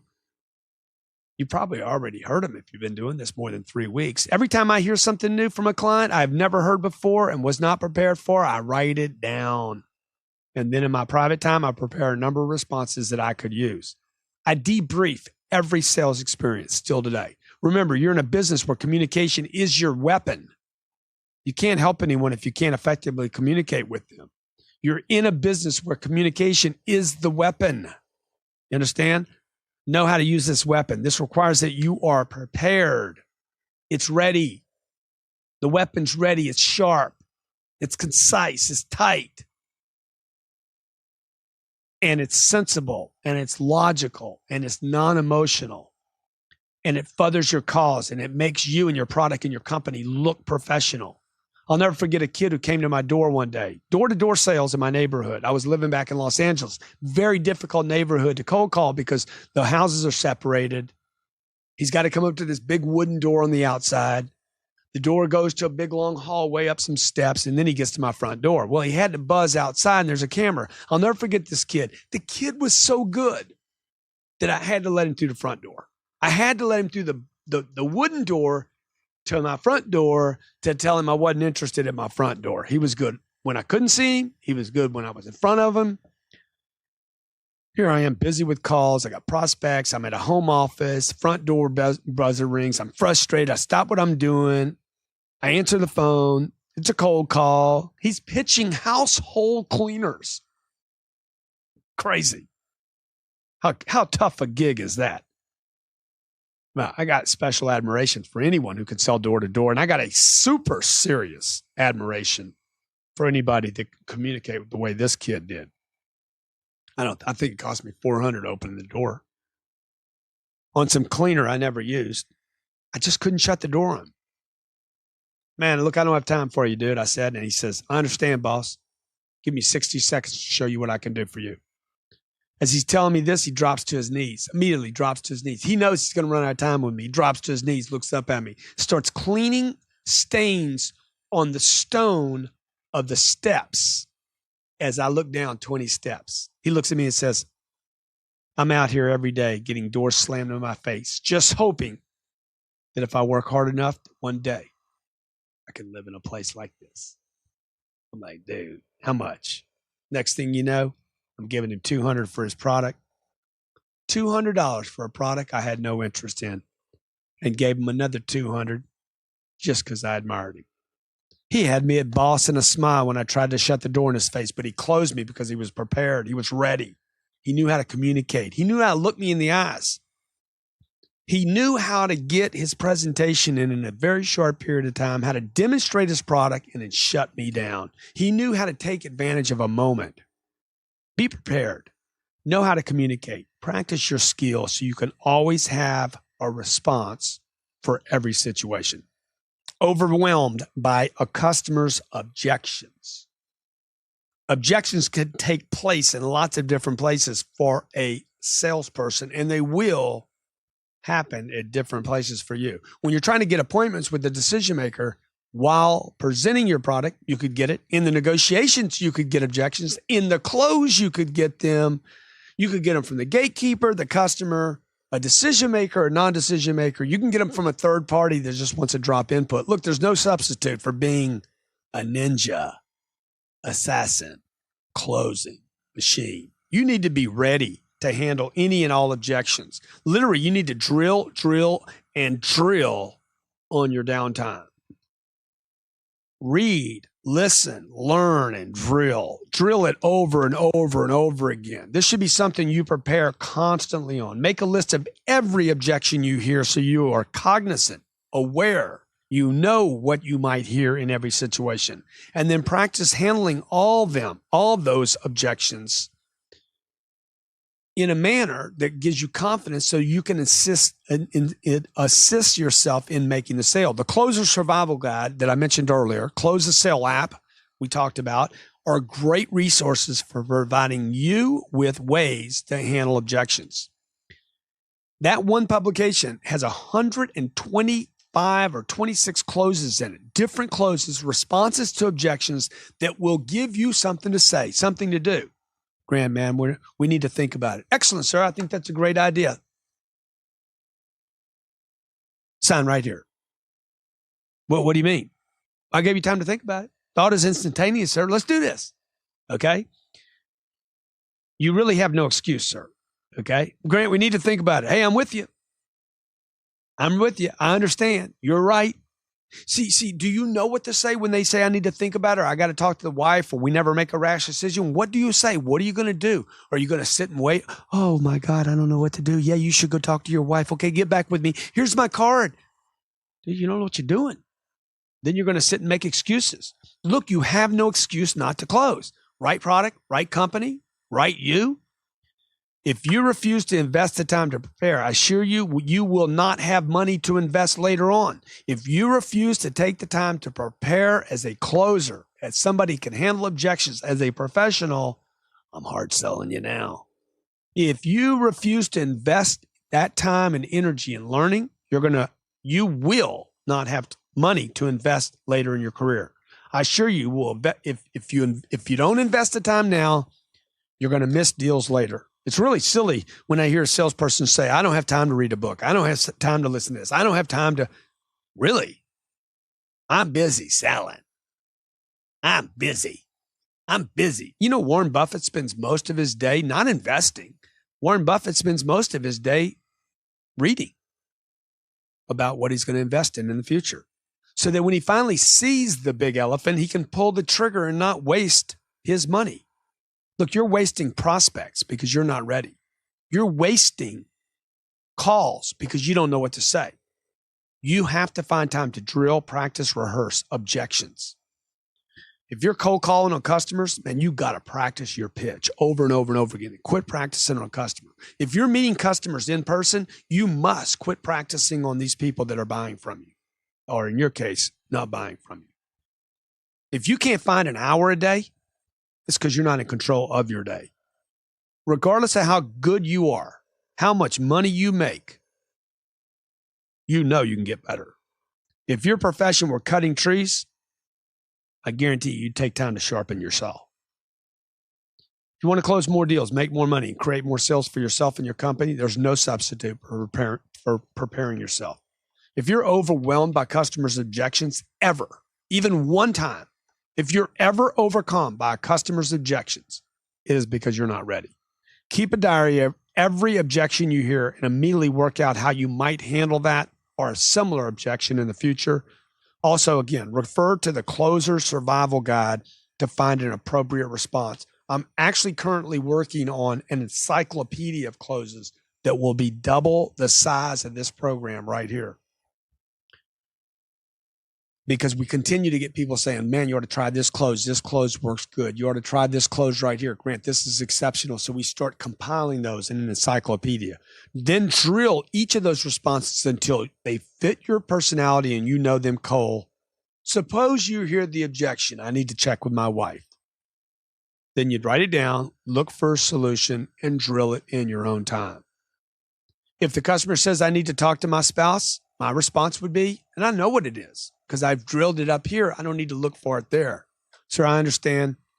Look, if your marriage is anything like my marriage, if your wife is anything like my wife, she knows you're here. In fact, she told you to come. She told you what to look for. She told you what you could afford. She told you what was permissible. Okay? Sign right here. Let's get this done. Hey, man, you're right. She did tell me to come here. You think that makes you, that's too much and that's too strong and that's too pushy? Maybe you think that. And the only reason you're thinking that right now is because you haven't made this, you haven't tried this, haven't prepared to use this. Because I can't tell you, I can't tell you how many hundreds of times I've used that exact situation. Sir, if your wife's anything like my wife, she knows you're here. In fact, she sent you here. She gave you the budget. She told you what was desirable. She told you what was permissible. Sign right here. I trust we're on the right product. Let's do this. Can't tell you how many times that's worked for me. And you're like, oh, no, I could never do that. You don't even have any basis to make that claim. None, zero. Oh, that wouldn't work. That would work with that product, but not this product. That would work in America, but not in Canada. Oh, that'd work in England, but never over here. You don't even know what you're talking about. Okay? You need tools. You need to not quit. You need to stay in the deal. You need to practice these. I'm assuming that you believe in your product. Remember, I'm assuming you believe in your product. I'm assuming you believe in your company. And whether you live in England, Canada, Africa, Brazil, or Miami, Florida, I'm assuming you believe in your product, you believe in your customer, you believe in your company, you believe in yourself, and you believe the product's good for the customer. Then why wouldn't you stay in the deal right now? Why wouldn't you stay in the deal and get the deal done? Sir, I understand you want to talk to your wife. If your wife's, maybe you're saying this in Latin. Maybe you're saying it in Mandarin, or maybe you're saying it with a different personality and without so much energy, but you're going to be saying this. Sir, I understand you want to talk to your wife. If your wife's anything like my wife, maybe you're saying it like a redneck or a New Yorker, or maybe you're all polished because you're from some other place. I don't know, dude. Say it the way you want to say it, but say something, please. Sir, your wife's anything like my wife, then she probably sent you here. She probably told you what was allowable and permissible and what would fit with their budget, okay? Okay, I'm confident that we're on the right product. I don't have any more money to give you. Sign right here. Let's do this. Look, anyone that needs to talk to their wife has already actually made a decision. You know what I'm saying? If you need to talk to your wife or your husband and make a decision here today, you've made a decision that your wife and your husband is the one that makes decisions, which means you wouldn't be over here had you not talked to them already. Put that through your head. If you're experiencing getting overwhelmed by the prospects, problems, situations, objections is too much, it's because you're not preparing yourself for the close well enough. Feeling like an idiot. If you've ever had any version of the dream of being in front of a group of people and then realizing you're naked, then you know what it's like to feel like an idiot. I don't know if that makes sense to you. But there you are. You're standing on stage. Your pants are down, okay? You're caught. People are laughing at you. You feel frozen. Here's the good news. Everyone's fears that they will be exposed one day, somehow caught and somehow shown to be inadequate or unprepared. Look, everybody has this. The word idiot. Oh, I'm going to be an idiot. I'm going to look like an idiot. I'm going to sound like an idiot. I don't want to try that because they're going to think I'm an idiot. Look, the word idiot comes from Latin. It was used to describe a common person who was not educated and not worldly. A common person who's not educated and not worldly. It's a word used to make a person feel bad. Chapter 22, part 3 continues up, coming next now. Let's hit it. Chapter 22 is part 3, trio, triangular, go for 3. Like he's missing out on something that everyone else knows. Feeling like an idiot is just like feeling of not knowing something. Feeling like an idiot is the feeling of insecurity. Oftentimes we even intuitively do know something, but we don't act on it for whatever reason. We just don't do it. You know you should do it. Oh, I can't do that. I'm going to act like they're going to think I'm an idiot. It's because you hadn't tried it enough. You hadn't drilled it, hadn't practiced it. You knew you shouldn't have gone out to that bar that night, but you did it anyway. When you wound up in a bar fight, you felt like an idiot, right? Because you didn't listen to your own instincts. The degree in which you feel you fear feeling like an idiot, this is what people wrote us into. Man, I feel like an idiot trying some of this stuff. Is the degree which you look to others for your self-worth. Quit trying to get other people to approve of you. If you do something that is idiotic, the best thing you can do is quickly admit it, learn from it, so you can move forward the next time. Look, what I'm saying here is that being an idiot and the fear of looking like an idiot are two different things. I don't know if this makes any sense to you, but I'm telling you, they're different. Fear of looking like an idiot and actually being an idiot, the village idiot, they're a long way apart. Everyone's an idiot at some point. Everybody. I'm an idiot. I was an idiot on the phone this morning. I'm talking to the bank. Okay, Matt, now let me ask you, what did me and you agree on the rate? What fee did we agree on? The guy's like, bro, I've told you this like 5 times. All right. Now I feel like an idiot and I'm acting like an idiot. How much? I didn't want to go back through my notes and find it. You get it? I'm not looking for my self-worth through him. I don't care. It don't matter to me. You need to get to this place where you don't care that you look like an idiot. Okay? Let me tell you what the idiot is the guy coming home with no deals. Daddy, did you sell something today? No, son, I didn't. You an idiot. Get a deal. Look like an idiot if you have to get the deal. Feel like the idiot if you have to. Look, what I'm saying here is do it anyway. Everyone is an idiot at some point in their career, in every endeavor. No matter how good you are, there's going to be something you don't know, something you're not sure about. Great men of ability all started out, come on, looking a little idiotic until they learned, they practiced, and they became great. Your fear of being an idiot is going to keep you from learning, practicing, and eventually becoming great. I got to practice. I got to drill. I got to rehearse. I got to look like an idiot for a little while. Free yourself from this fear. Decide, dude, I'm willing to look like an idiot. I'm willing to ask the dumb questions. I'm willing to, one of the big mistakes people make with social media is, I don't want to post something that looks stupid. Dude, nobody's going to see your post. Okay. You can pretty much guarantee you're not going to look stupid because nobody even knows you exist in this universe. Don't worry about it. The best thing that could happen to you is enough people would start saying you're acting like an idiot.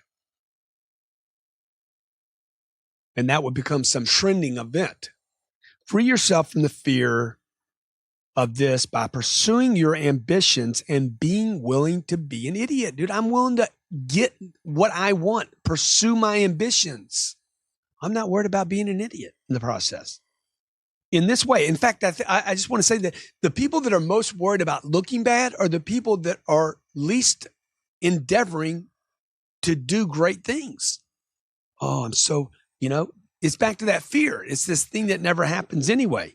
And by the way, the people that you look like an idiot to probably aren't going to matter in your life anyway. In this way, you will have this rare freedom of being able to stand naked in the face of judgment on the stage in front of a customer. Look, they're all stages anyway.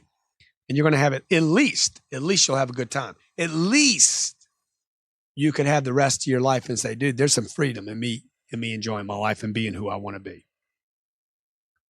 Meeting new people. Overall, by survey, salespeople feel meeting new people to prospect them is a challenging thing. It's not intuitive. It's not normal. This is usually a symptom, I believe, of thinking small, being brought up conservative, following a contraction plan, actually being educated with a contraction plan, if you've read the 10X rule, instead of being brought up to expand and extrovert.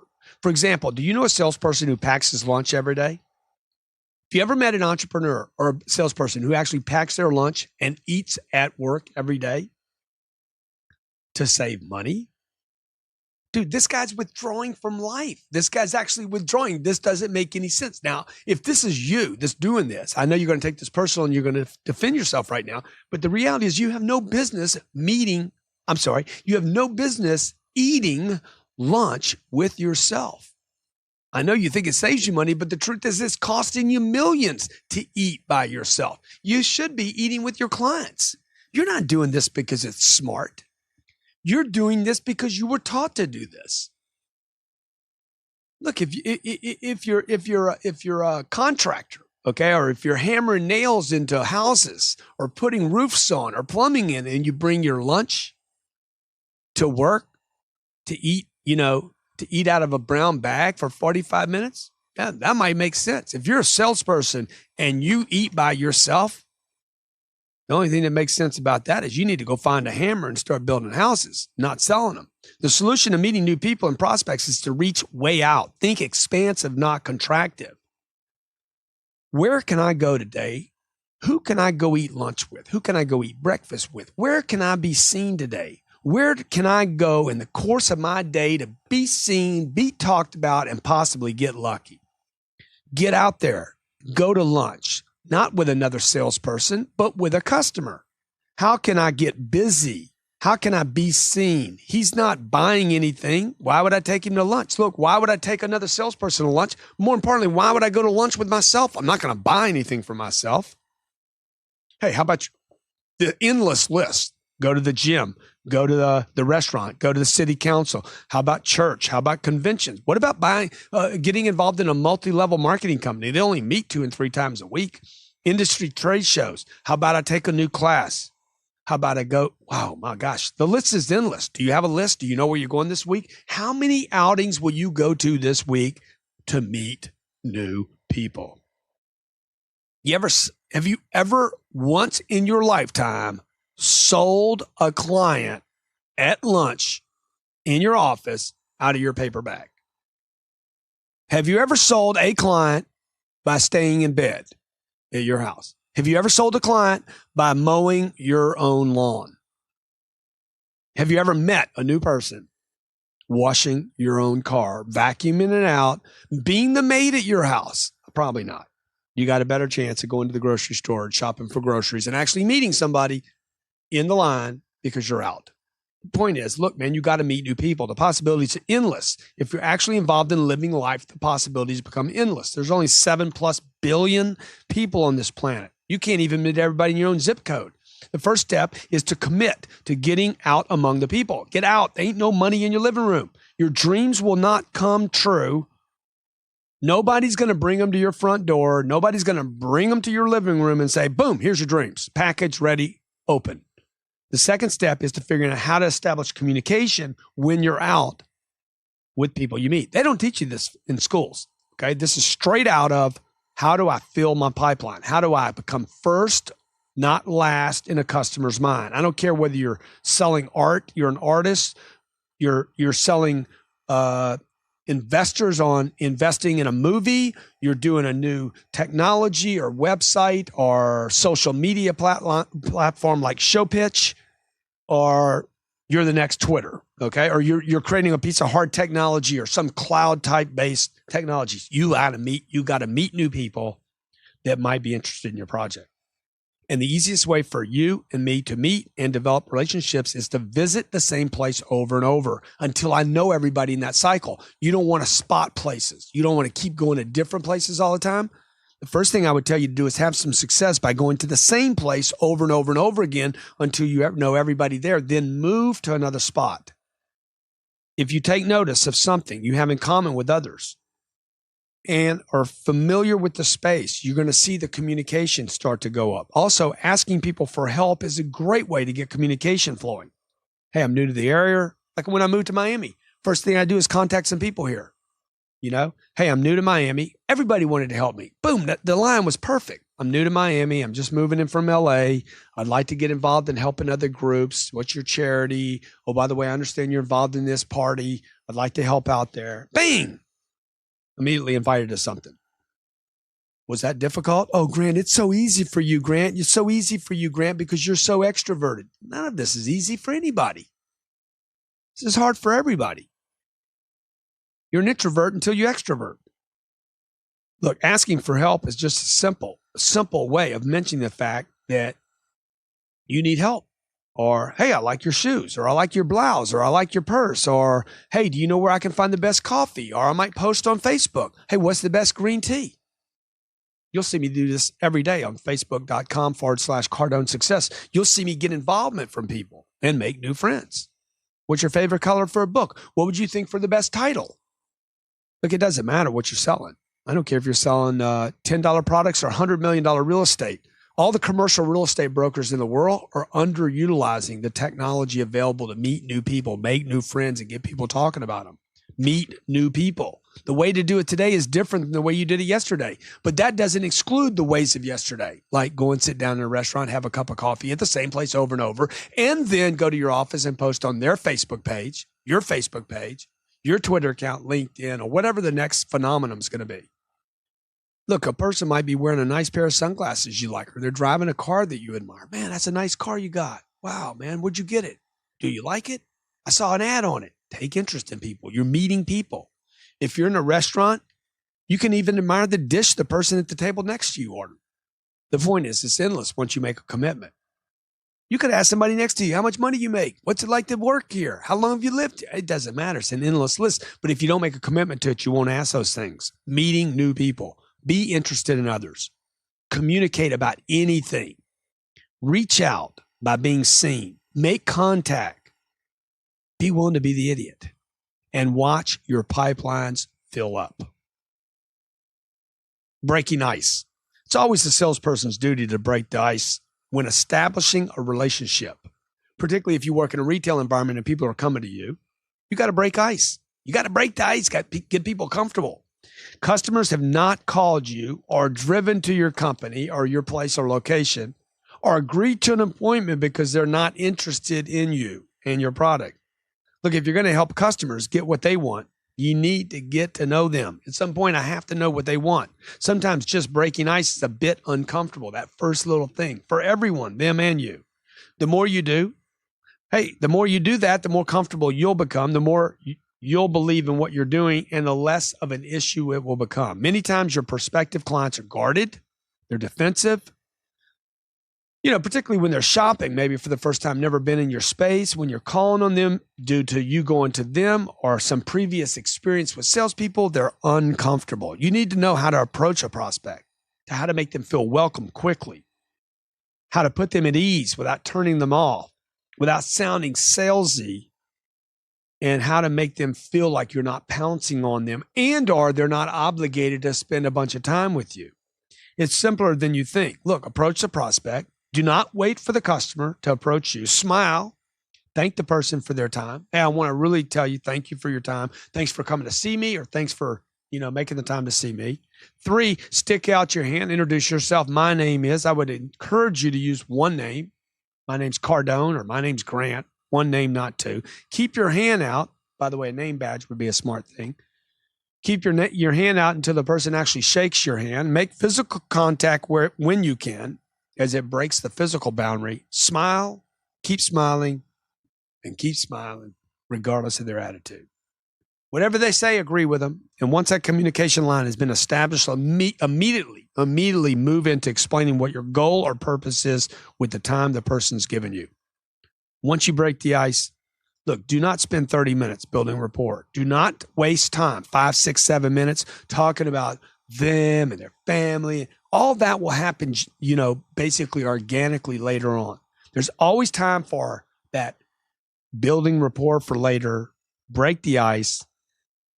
Before you present your product or company, take interest in the client by finding out what problem they're trying to solve. Why did you agree to see me today? What are you looking to solve? What problem are you looking to solve? If you could solve one problem, what would it be? Okay.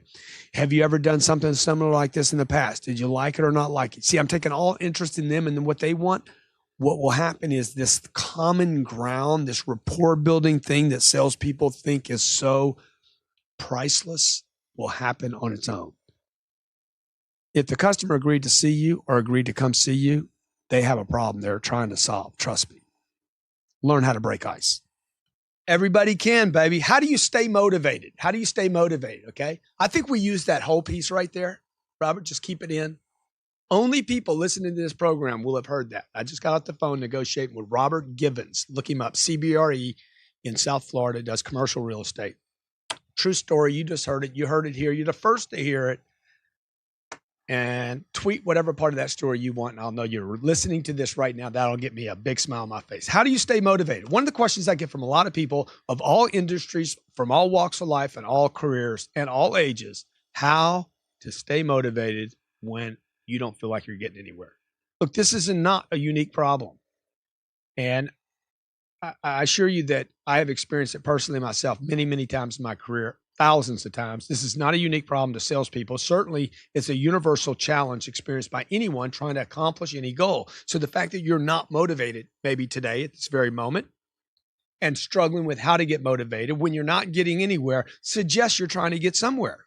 Whether you're trying to make a big sale, trying to lose a few pounds, training for a marathon, learning a new language, trying to get the right girl, the right guy, you're having disappointments, you're having failures, you're trying to grow your business and it's not getting there. Look, at least you're occurring or trying to, acquire some worthwhile aim, and disappointments and failures are going to come. The key to success is knowing how to stay motivated. Yeah. The key to success is knowing how to stay motivated when you don't, when you're hitting barriers, when you're hitting stops, when things aren't going your way, when things are just not quite what you'd hoped for, planned, or budgeted. How do you stay excited when you're getting whacked all day long? The number one way for me to do that, to stay motivated, is to stay busy, moving quickly from one activity to another with lots of stuff in between. Okay, so literally, people in my office will see me moving from one thing to the other. I jump in, I grab some lunch. We took a break here. I jump in there, grab some lunch. I do 4 phone calls while I'm throwing garbage in my mouth, food in my mouth. Okay. I grab something to eat. Robert comes up to me. He's done with lunch. He's like, let's go. I run back in here. I take another phone call, interrupts our deal. Dude, I stay busy. See, if I stay busy enough, it's like if the grass grows tight enough, the weeds have trouble coming through. The weeds are still there. I know they're down there. I know there's little creatures down there and worms and all the negative little things in life, the doubts, the insecurities. But look, if I can get that turf thick enough, if I can get my schedule thick enough, it's less of that stuff's gonna it's gonna grow in. It's not gonna get a life. So here I am negotiating a deal, recording this audio program, keeping it tight, completely 2 different businesses. And a lot of people are like, how can you do all that stuff? Well, no, I do all this stuff for survival because it keeps me excited and motivated. It keeps me busy. You know the old adage? Hey, is that glass half empty or half full? I don't know. Is it really, if you look at it, is it half empty or is it half full? That's the question. Look, the reality is if you're moving fast enough, you wouldn't even take the time to consider half empty or half full. You'd be like, I'm thirsty.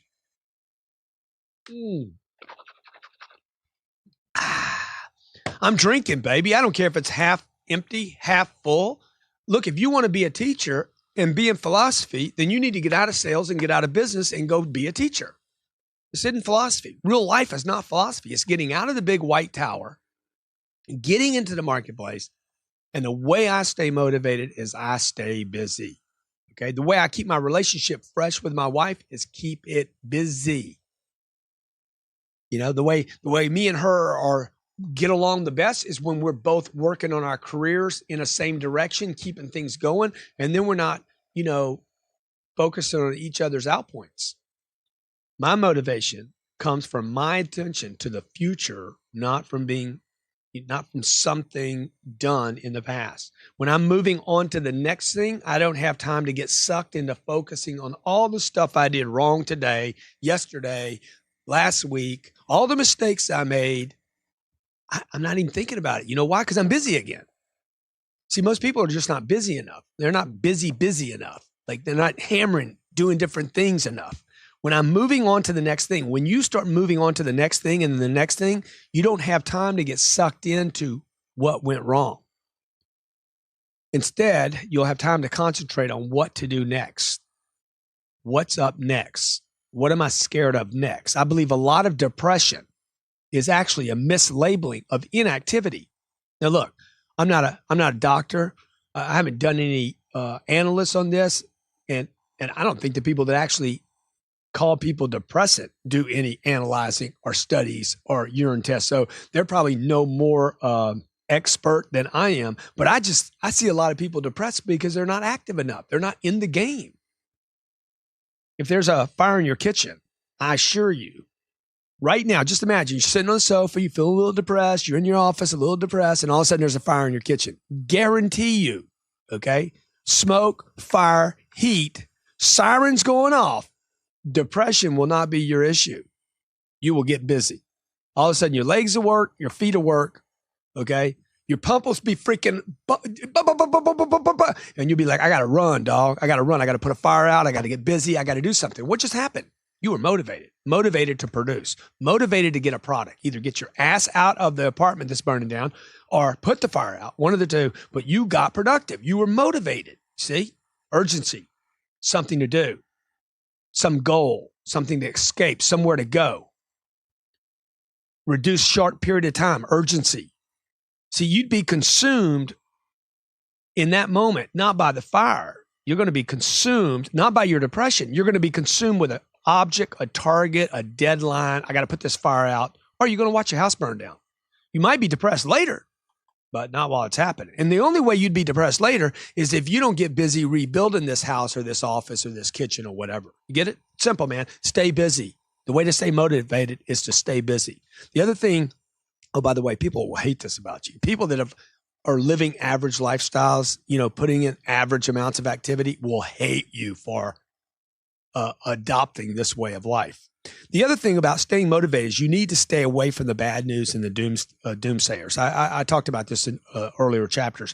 Their goal, look, the media, O'Reilly, Pierce Morgan, who doesn't even live in this country but reports the news for this country, all the media people, all the talking faces, look, their goal is to share bad news and doomsday scenarios. Anderson Cooper, he goes from catastrophe to catastrophe. Can't wait till they get there. Give me a ticket. Get me over there fast as possible. Their goal is to drag you down.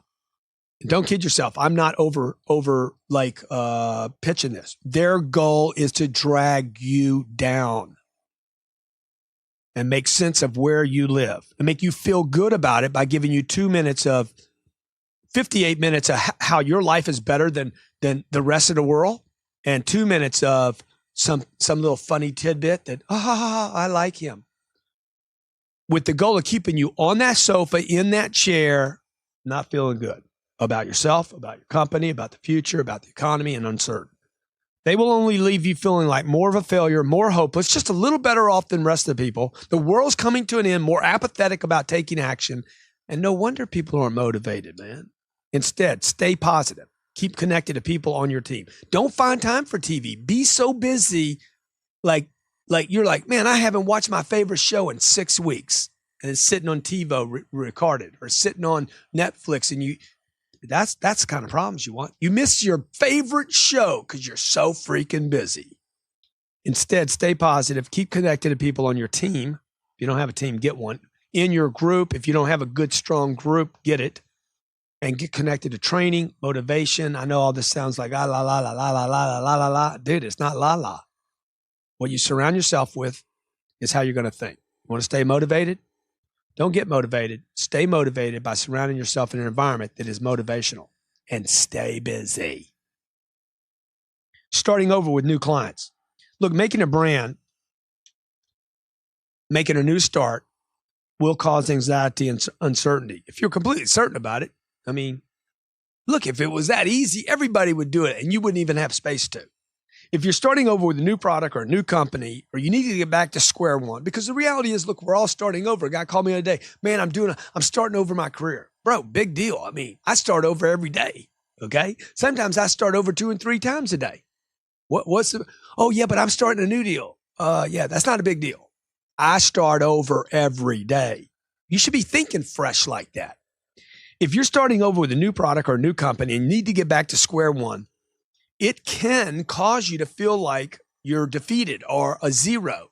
If you've ever heard that hero to zero, I went there, lost it all, had to start over, or I had a good month and now I got to start over at zero. Well, don't think like that. Think you're starting fresh all the time. When you find yourself in this situation, the thing to do is maybe make a plan, and more important, get into action. If you're starting over, you've already been at the beginning point and gotten past it. Grant, I'm starting over. Okay, well, that's something you already did, bro. That's not something you're going to do, right? Well, what do you mean? No, I'm starting over. Uh-huh. Yeah. When did you start over? That's not something you're going to do. That's something you've already done. Check it out. Guy just lost his job. Rob loses his job. Rob now says, oh, I got to start over and go find another job. No, bro, you don't need to go start over. You already started over. When you lost your job, you started over. You were starting over when you lost your job. And by the way, you already got a job. You're the only one that doesn't know it. What job is that? Your new job is to find a new job. See, you're always employed, folks. How are you going to think about this? How are you going to approach it? Look, make your prospect list for a new startup. Work your power base for a new startup. Get your speed on with your new product and your new service. Better to go to market fast with mistakes than to go to market slow and never get there. Get into action. The faster you start presenting your pitch, getting interest, building your pipeline, the quicker you will work your way out of the condition of being unknown and brand new. But you're not starting over. You're just not known now for this new thing. Get your name, your product, your message outright to everyone, outright into the public to everyone. Don't wait to become an expert on a new product or company. Know enough that you yourself are sold on this new idea, this new startup, this new thing, and go make it known to others. For instance, I'll give you an example. If you go to Cardone Success on Facebook, you'll see me talking about things that will not happen to me for months. Whether it's a TV show, a radio show, a new book, an idea, you'll see me have an idea, post it, show it, share it, talk about it, and start, just putting one ember in the fire. Maybe I add a piece later on. Maybe I add another piece. All right, when are you going to get started? What's it going to be like when you get started? How do you start over with new clients? This is a problem for most salespeople. Don't let it be one for you. Losing business to others. Look, it's demoralizing to lose a deal to a competitor. You have 2 choices of action when this happens. You can blame another person or someone else and be a victim, or you can learn from it and win the next round, okay? But in business, you're going to lose deals. You're going to lose deals to other people. You're going to lose fights. This isn't like a professional, athletic career, boxing career, football career. The career in sales can last 40 years, unlike a football player that's going to last maybe, 6, 8 years? See, if you choose the first plan of action, blaming someone else or some condition, you become a victim. The reason for this is when you blame another, even if it's true, oh, he undercut me, he underpriced me, he stole the business, he promised him something I can't promise, he offered an incentive that we can't do. They offered financing and we don't. All those are blaming indicators. You're making yourself a victim and you're making them right. You're actually making them superior. So when you're trying to make them wrong, oh, they offered, a lower price. Like you're making them you're just flowing power to them to say they can operate at a lower cost than you can. The reason for this is that you're not taking full responsibility. Look, to be an excellent, a world-renowned salesperson, you have to increase your responsibility level. That means you can never, ever give somebody else responsibility for why that thing didn't get handled. You're allowing the consideration of you being a victim to creep into your thinking that something or someone other than yourself is in control of every transaction. You are in control of every transaction. This idea, even if you're right, oh, they rear-ended me, or they cheated me, or even though that might be true, you got run into from the back, or they conspired to cheat you, all this turns over control to others. This leaves too much room for failure, opens the door to your competitor so they can keep swooping in, keep winning deals, and keep you down. Instead, look, I know guys in the marketplace. I know a guy once told me, hey, Grant, most of my advertising is designed to put our competition on their heels. It is not to get our customer at our front door. Most of our advertising is done for the sole sake to back our competition off, people they compete with, sell against, have similar products to. Their first goal was not to spend money to get people to their front door, but to put their competition on their heels. Instead, look, when you lose a deal to a competitor, try choosing path number 2. Path number 2 is, what happened? What did I do to not get that business? What did I not say about my product? What did I not make clear? What could I have done different? How can I make my product or my value or my brand superior without lowering my price? Look, it might be a slight tweak of your presentation. It might be some piece of information you didn't share. A great tool to use in getting known what you did wrong is to have someone other than yourself, preferably a manager, find out by making a phone call or a visit. Hey, what happened? Why didn't we get this business? Oh, they gave me a lower price. Other than price, why didn't they get it? But many times the client will tell another person, a third party, more than they'll tell you. This is a non-threatening call, which is not pushing for sale. It's done more along the lines of a quality control procedure to find out how the customer's experience was, how the salesperson did in representing the company. In this case, it's you, and what you could do different. This is very effective and can garner valuable information that you can learn from and put into use if you're not being a victim, because victims can never learn anything. Let me tell you, the only thing that ever happens to a victim is bad stuff over and over and over again. You know the victim says, I'm not at fault. Somebody else was, and this is going to happen to me again. And oh, by the way, you can always ask some victim, is this the first time this happened to you? And they'll be like, oh, no. Happens to me all the time. Like you'd think they're winning lottery tickets. Oh no, man. Oh no, bad stuff happens to me all the time. Oh. See, there's just no upside to being a victim. Now, this call, a third party call, hey, what did he do? What could he have done different? Why didn't you buy from us? If the price was the same, if we'd have done this, what could we have done to make a difference? Any of that, this could put you at cause, put your company more at, control, and actually putting you in a position to do something about it instead of crying in your spilt milk like a little itch bag. Lack of consistency. Look, your lack of consistency always boils down to a lack of real discipline. We talked about discipline earlier. Discipline is not a concept for bodybuilders. This is not, discipline's not something confined to military people and bodybuilders and people that are just, oh, yes, sir. Okay. Discipline is part and parcel of our everyday lives. It means you have exerted control over random elements and made something of them. You can see a disciplined person when you walk in a room. Okay. When chaos strikes out, you can see the guy that's disciplined. He's going to exert control. You need to discipline an unruly garden in order to turn a thing of beauty out of something that's not. Okay. So there's got to be some discipline. There's got to be somebody going there and taking the weeds out. Same thing for a sales organization. Some managers got to go in there and de-weed the negativity, have discipline to push the troops.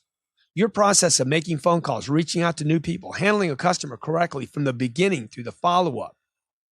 These are all things that merely must become part of your existence. When you learn your craft, you train and grow stronger. How you get dressed every morning is a discipline. What time you wake up every morning is a discipline. How often you're working out is a discipline. How often you're reading books is a discipline. Your fears are like weeds in a garden which grow out of control only when you lack discipline to contain them. There are a finite number of things that you must do every day. It's not infinite. It's not forever.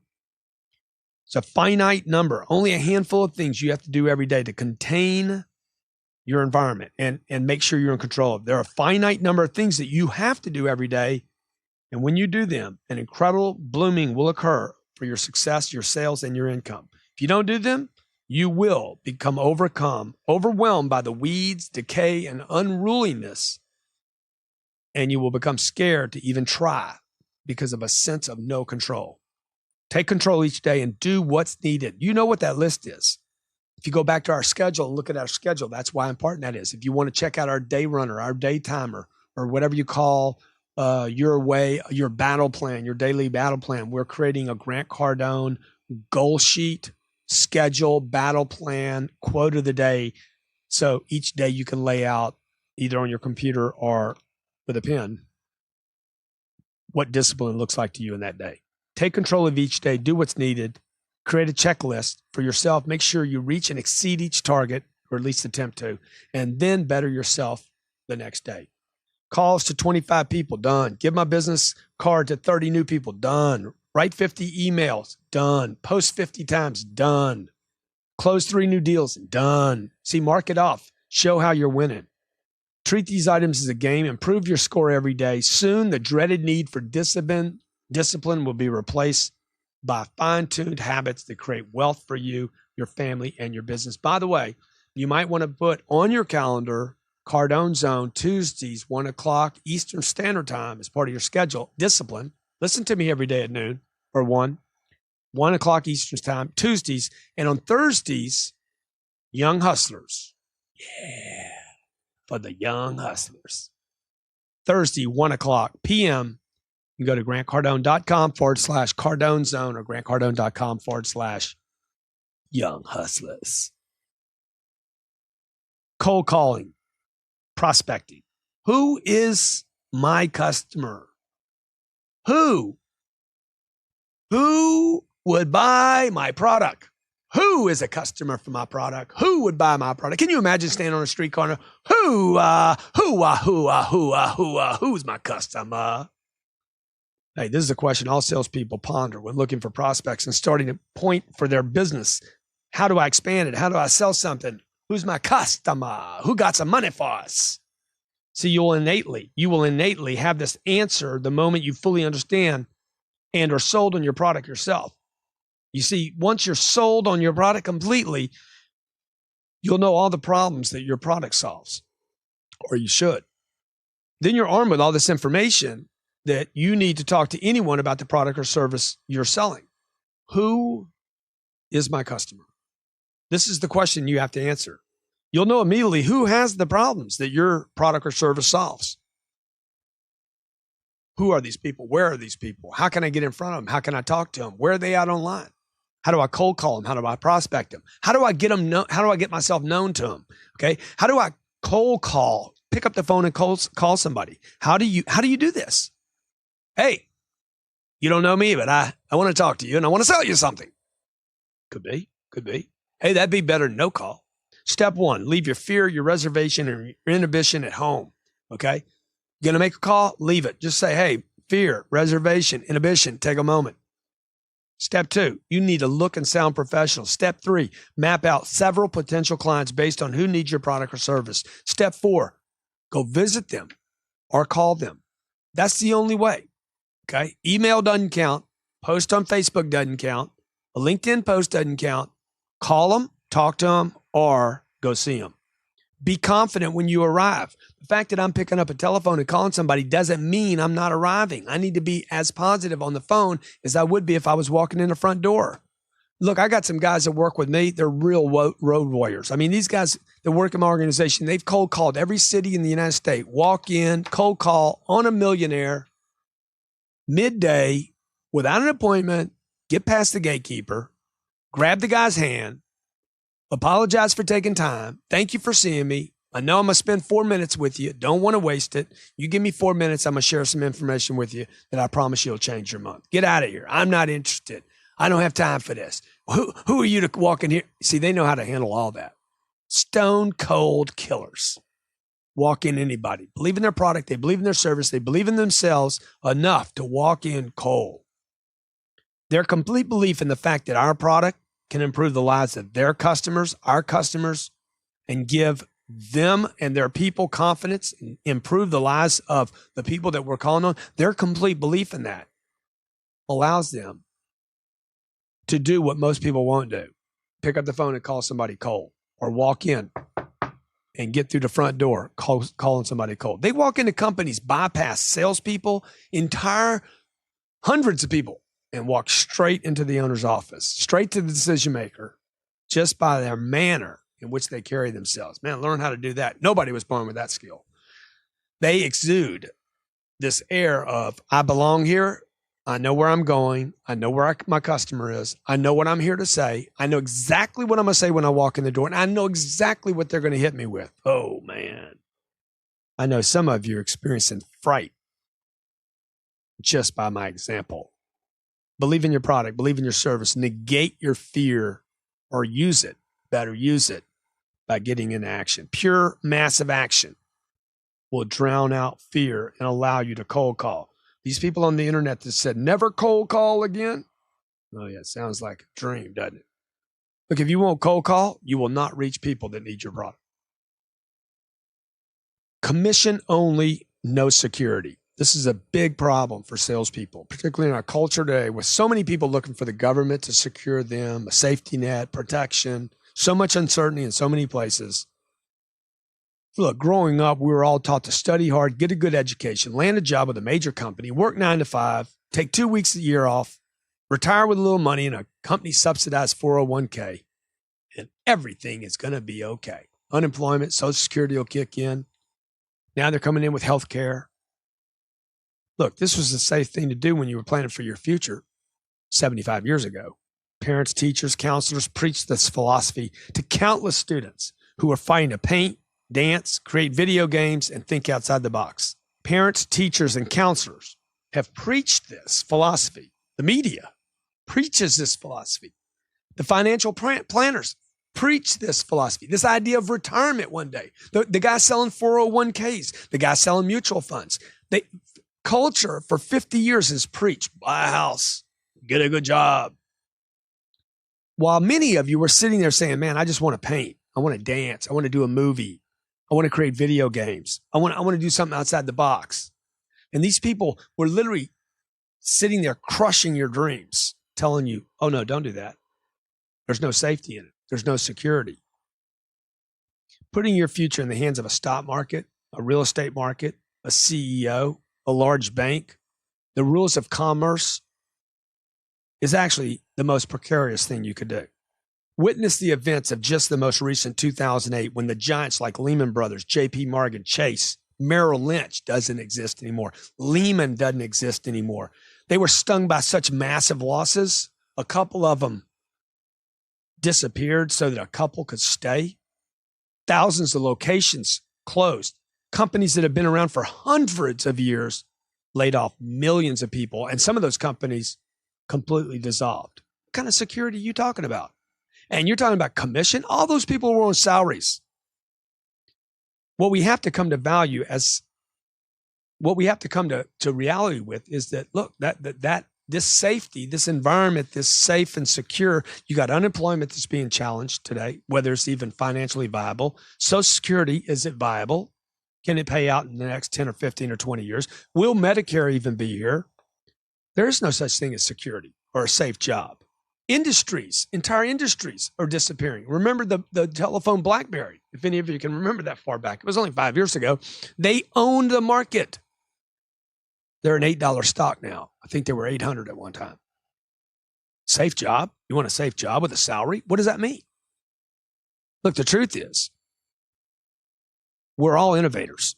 Everyone's an innovator. We're all idea people. You've had ideas your whole life. Your whole life you've dreamed. You have creations. Even when you were a little kid, you had ideas and fantasies. Now, that doesn't mean you need to go work for yourself. It doesn't mean not everybody is meant to work for themselves. Find somebody that thinks entrepreneurial. Find somebody that's an idea person. Find somebody that's creative and wants to see creative ideas and willing to fund kind of a space where people can come and play and be creative. But if you're looking for security, if the commission, oh man, I don't want to be on a commission, or I don't want, the bonus doesn't mean anything to me. Look, if your boss comes to you and offers you a bonus to hit this target, and you're like, I don't really value that, or I don't see that as part of my, you don't figure it. They're paying you $60,000 a year plus a bonus, but you don't really see the bonus. Then you think commissions are not safe. Look, everything in life is a commission. So when you get cold feet, and you will, and when you start to worry about insecurity, and you will, when you start worrying about living on a commission, and you will, when you start worrying about how you're going to pay the bills, and you will, when you start worrying about how to get to the next level, and I promise you it will happen to you. It'll happen to you whether you're working for yourself or you go do your own startup. It's just going to be uglier when you go do your own deal. Would you rather depend on the board of directors, the CEO, Social Security system for your future survival? Or would you rather depend on you getting out in front of customers, making your products known, making your value known? Who do you think is more vested in the standard of living of you and your loved ones? The presidents of JP Morgan of the world, or you? Look, your financial success is best trusted. Who do you think is most vested in your standard of living, in your future? The presidents of the CEO, or you? Look, a commission's not an insecure thing any more than Medicare, Social Security, any of these financial supposedly secure items that are going to take care of you in the future. Look, a commission, everything you do in life is a commission. Everything, every friend, your children, every smile that you get on your face is because of something you did. Your financial success is best trusted to the one person who has the most direct control over that, and that person is you. That is your security. Long hours. Man, I can't work sales. The hours are too long. I got a family. This is a big concern. The long hours will kill me. Look, working long hours is in the eye of the beholder. Frankly, I've said before, you have the same number of hours in the day as anyone. Rich men, poor men, all colors, races, religions, no matter where you live, what part of the world. Dude, it's what? How many hours is it? I don't know, 24 times 7? I forgot what this is. I used to know this. 14 is 168. 168 hours every week. Every language. Mandarin, people, Chinese, Indians, Americans, the English, the Australians. 168 hours, the way we measure time. Rich man, poor man, broke lady, rich lady, same amount of time. The question is whether you're working for your dreams or working for somebody else's. See, it's going to be a long day if there's no dream involved. If there's no way to get some freedom here, if you're not doing the things you love to do, it's going to be a long day. The reality is that even when you go home, you're still working for someone. You go home and you're working for your spouse now. You go home. I know people go home working for their kids now. Maybe you like to work out. So what are you doing when you're working out? Oh, you're working for your body, the body you want. Maybe you have a family and you're working for them. You're out, you're grinding for the kids and the wife. Then you're working for them. They're the boss now, right? You got long hours. Somewhere in here, you got to find out why you're doing this for you. Maybe you have a family and you're working for them. You're getting dinner together, cleaning up, putting the kids to bed. Maybe you go home. Maybe you're smoking weed at night, man. You're working for the man. The man that sells the kush. In that case, that'll be the government here in a little bit. Well, you're watching TV. You're working for CNBC. You're zoning out until you pass out and you start over again the next day. Look, if this is the case, you're working like a charm for the pot dealer or the government. That's who it'll be before long, because you're a perfect victim of a system and no longer in charge of your life. If I described you in the last example, hey, call my office and get some information on how you can get back out of this horrible trap. I know I've been in it. I was in the rat trap. I was in feeling like every day, these are long hours, man. Look, they're all long hours if you don't love what you're doing. I can recommend a book to you. Call me up. I'll tell you what it is that will wake you up, make you more alive than you've been. The good news is that if you're working 24/7, whether you know it or not, the good news is that you're working 24/7, whether you know it or not. Heart's beating. Lungs are working. You're working. So now what we got to do is figure out, how do I add some excitement to that so it's not long hours? So if you continue to maximize your time toward positive actions, then you're going to be working it correctly. And look, if you're just half awake, stoned, just clocking in, rambling through life. I know I'm talking from personal experience because I spent a number of years operating like this, roboting like this. Look, a half hour can seem like an eternity. I've had 15 minutes feel like it was the longest 15 minutes of my life. If you are truly alive, truly the captain of your own ship, then you're going to be in control of your dreams. Every day is going to be a dream. It's going to be like, okay, I'm going to go there and I'm going to make this thing my dream today. This isn't pie in the sky. This is real for people. I know people that operate like this. They're excited every day. Then you're working for you. No matter who you're working for you now. Doesn't matter who's writing you a check. You're working for you, you're working for your dreams, and then 14 hours will seem like nothing. It's all in your head. You know it's all in your head. You decide what you do and what you don't do, but you decide. You can literally change time if you allow yourself to wake up and smell the coffee of your dreams. What is my dream? What am I doing today? When I wake up just like you. Foggy, don't want to get out of bed, body hurts. Oh my God. What am I going to do today? I got to get it going just like you. So, hey, what are my dreams? Where am I going? What am I doing? Why am I doing this? What gets me excited? I have to do that every day to myself. A career in sales. This stigma of having long hours, man, it's got nothing to do with selling, okay? I know guys in retail sales. Oh, I hate retail because it's long hours. I'm on my feet all day. I got to sit here and wait for traffic. You got the wrong attitude, man. Why would you wait on traffic? You work at Macy's. Why would you wait on traffic at Macy's? Why don't you break the mold and say, you know what? I have a customer base. I'm going to call them, contact them, go see them. I'm going to sell out of everything in this store. If you guys don't do that, they're in retail, you're going to get crushed. Nobody's coming to you in the future. In sales, you're working for yourself. You're in control of how much you make, how much you do, how many phone calls. There's literally no ceiling to your income, no limits except the limits you put on yourself. And don't tell me about the margins and the economy and the banks. Look, how many people can you get in front of? There's only 7 billion human beings. You think that working for yourself is working too long? Look, it's all work. You think working right now is too many hours? Hey, go become your own guy and you'll see what too many hours. You'll see what fear is every night. Traits of a good salesperson. Number 1, these are the traits of a great salesperson, okay? So is this it then? And then we're out. Yeah. Fucking exhausted. The traits of a great salesperson. Number 1 is willing to be told no. It was said, can't make the shot you never take. Who said that? The great one, Wayne Gretzky. Look, to be a great salesperson, you have to be willing to be told no and then allow people to tell you no more than once. Most salespeople never ask for the order one time, much less never do it anyway. Failing to even ask for the no once, trying to avoid the very thing they are certain they will end up with.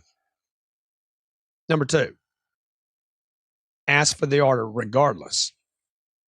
Believe it or not, the great salespeople ask for the order regardless, no matter. The wife's not there, the money's not there, they're not ready. They still ask for the sale. Believe it or not, the number 1 reason salespeople fail is because they just never ask. Can I get your signature here and here? I just told you, man, we're not doing anything. I know you told me that. Do you know how many people tell me they're not going to do it? Sign right here. Let's go ahead and do this and get it done. I don't even listen to people. I've heard that so many times, I don't even pay attention to it anymore. Most salespeople believe they ask for the order more than they do. You understand what I'm saying? Most people believe they're asking for the order and they're not. They're not even asking. Guy says, I'm not buying today. We're not going to do this. I didn't bring the wife. So they never ask. I just ask anyway. Here's what I want you to add. Ask for the order regardless of the situation. These people that don't are probably trying to avoid rejection, avoid getting a no, avoiding failure, and actually getting the rejection, getting the no, and getting the failure they're trying to avoid. Or maybe the discipline of asking, you just haven't developed it enough. Many people who are unable to ask are operating under some false belief or concept or idea that, oh, if I'm just nice, people will buy. No, wrong. People will not give you money just because you're nice. Only a very small percentage of the people will buy from you without you asking. Very small percentage. And anybody could have sold those people. Let's face it. If you're not going to ask and they're going to buy from you anyway, anybody would have sold them. If you're unwilling to ask for the order, you will only get the leftovers of those who are professionally trained, drilled, rehearsed, primed, and statistics kept on to ask for the order. Great ones ask for the order regardless. Number 3, the great ones listen selectively. Now, if you're one of those people who believes everything someone says to you, that everything someone says is true, and that what people say is what they'll do, look, you'll be a disaster at selling. When a customer tells me they're on a budget, I listen selectively to that. You know why? Because I know everybody's on a budget. The whole world's on a budget. You know what else I know about the whole world that is on a budget? They will all violate their budget when they fall in love. Okay, everybody violates a budget. That's what I know. Everybody's got one and everybody violates one. There is no exception to that rule. Everyone, when shown the right product, something they love, something to solve a problem, something that gives them more security and a higher sense of self-worth, will violate their budget. Listen selectively. People will say many things to you that are closer to meaningless than not. Most, in fact, what people say to you has no relevance at all. I can't afford it. We're on a budget. We aren't buying today. We're going to wait until. We never buy at the first place. I have to talk to my wife. I'll see you later today. Look, most of that list has nothing to do with reality. If you're a gullible person, if you want to believe everybody, if you're just a nice guy, just believe everything your client tells you. Treat it like gospel. Sorry, you won't be cut out for selling.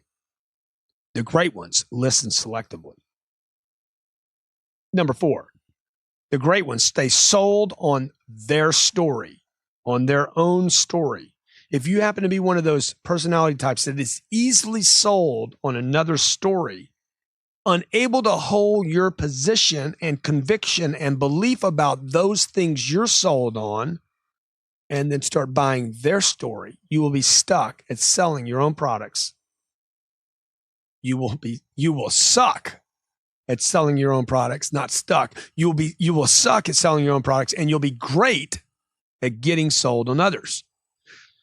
Look, you're stuck in some kind of reverse boomerang universe where you intend to sell your story, your product, and your services, and then you end up buying their story and their presentation and their viewpoint.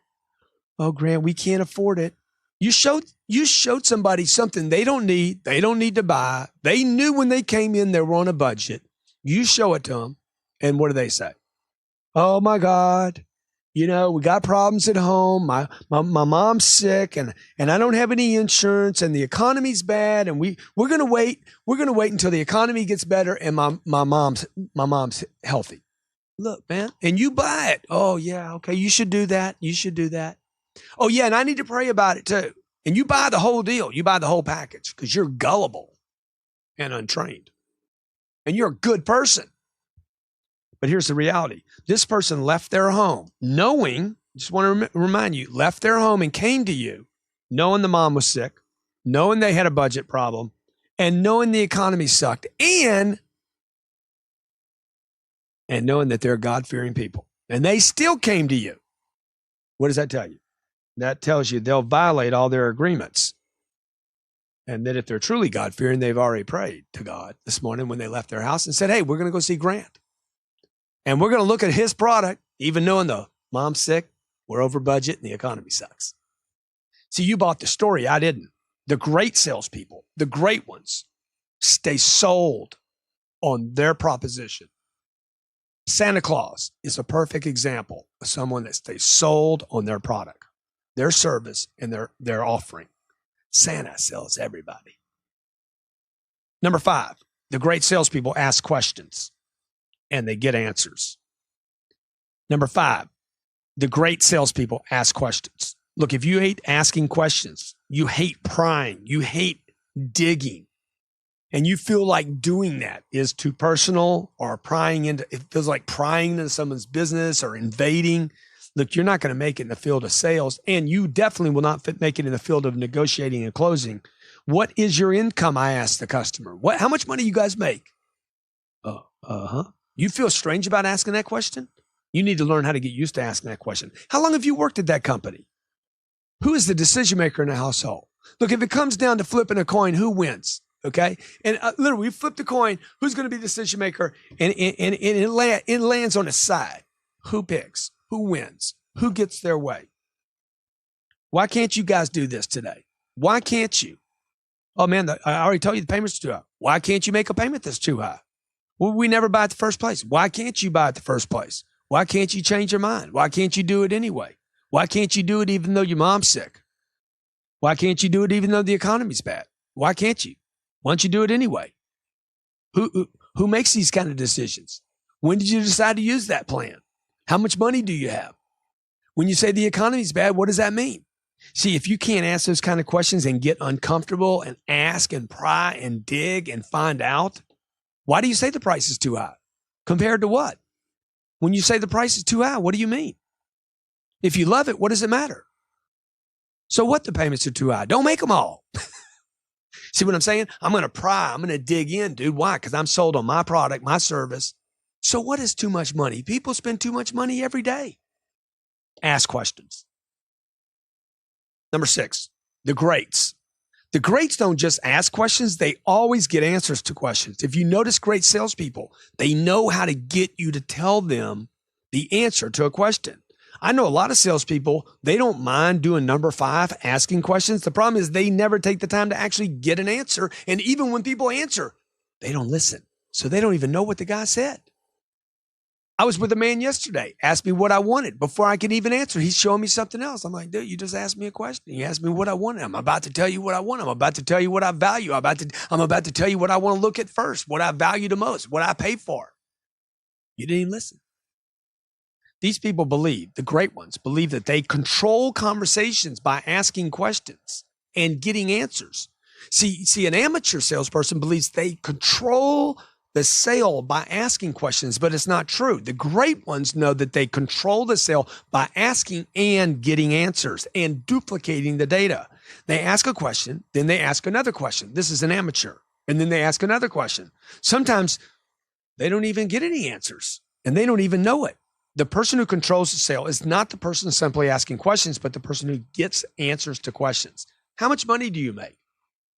Man, a guy showing me a condo, an extremely expensive condo for the Ritz-Carlton in Miami. He doesn't know how much money I make. Why didn't he know? Why wouldn't he ask? Oh, he'd assume I'm qualified. But why not ask? Is it going to offend me? What am I going to tell him? None of his business? Probably. I'm going to say, dude, none of your business. It gets really touchy when you start asking people how much money they make because that's taboo-boo. Sir, I'm just wondering, when you're looking at a condo that this is this expensive, you might be asking, dude, how much money does a guy like you make? How much money does somebody have to make to actually pay for this?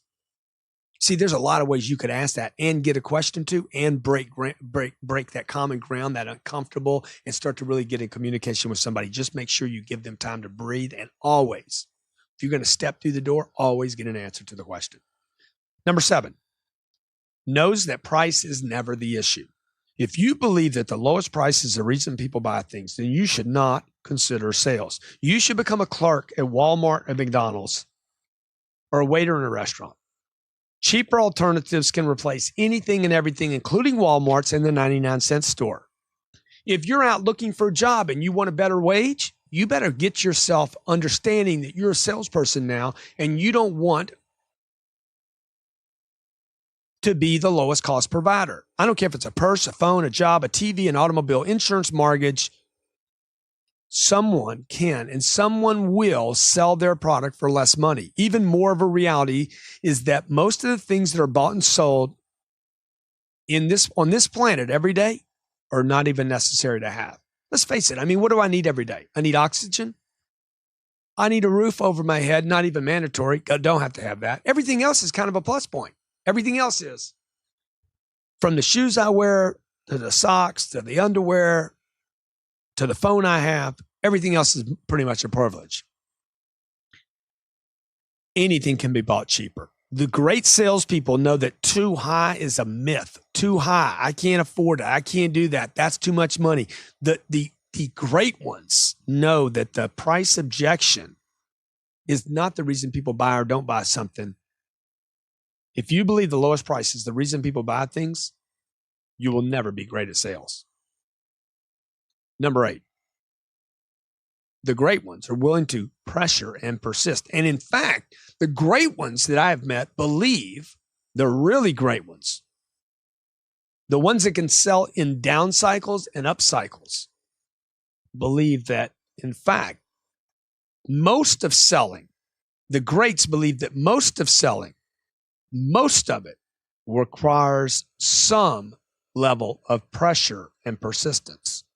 Now, if you're one of those people who have become convinced as a child by your parents, sold by your parents, your teachers, and your environment, that getting your way is a bad thing and that you should avoid all sales jobs and any job, in fact, that involves negotiating, debating, or entrepreneurship, and that pressure is awful, I told you. How many times do you think you were told as a kid? How many times do I have to tell you? And you're sitting there, you're like 8 years old, and you're like, hey, Itch Bay. Okay, I'm going to keep asking you. I'm going to keep grinding you. I'm going to keep pushing you because I know this. You're about to break, and you're only 8 years old. Then you become 28 years old, and you quit doing the very thing that got you what you wanted when you were 8. Look, pressure and persistence are necessary to get that extra sale. A diamond is only a piece of coal until the right amount of pressure applied for the right amount of time makes a diamond.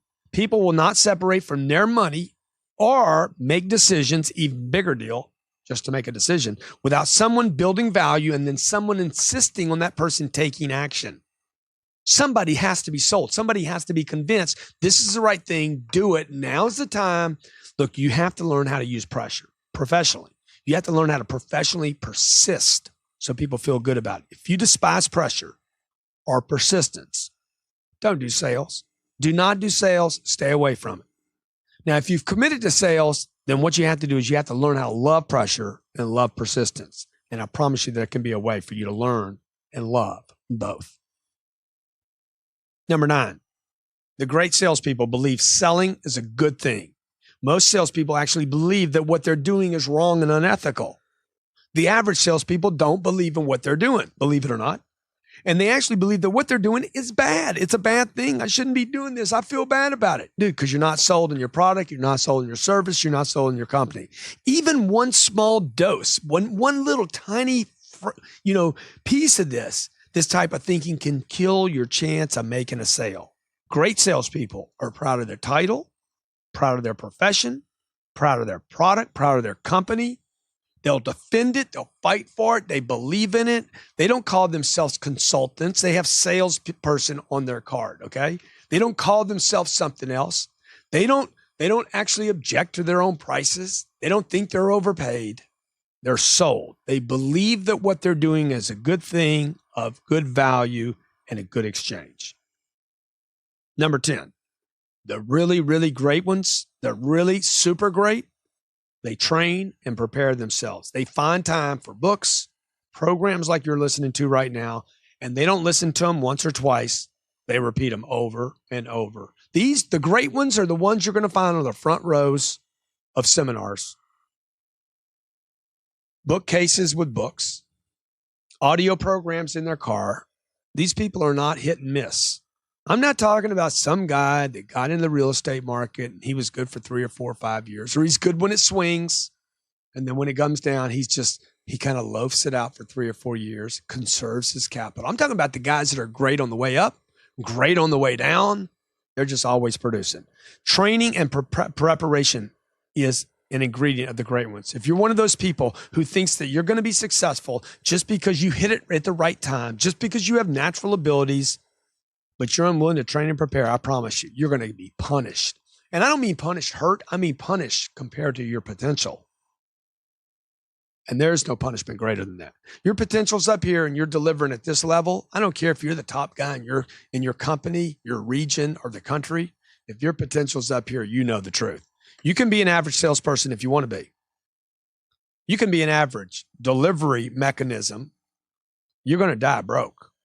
And that should be some kind of like motivation for you. Even great salespeople will be plagued with competitive threats, industry changes, challenging economies over a lifespan of their careers. And they will find themselves at some point, like we all are, at risk all the time.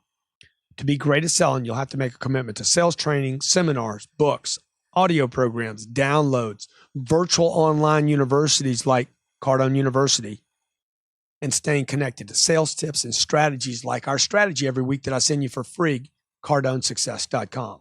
By the way, numbers 1 and 8 will not only assure that you fail as a salesperson, I can't imagine that you'd be successful as a salesperson if you violate those, but also that your life on planet Earth will be very difficult. And number 1 and number 8, if you don't remember, willing to be told no and willing to pressure and persist, number 8.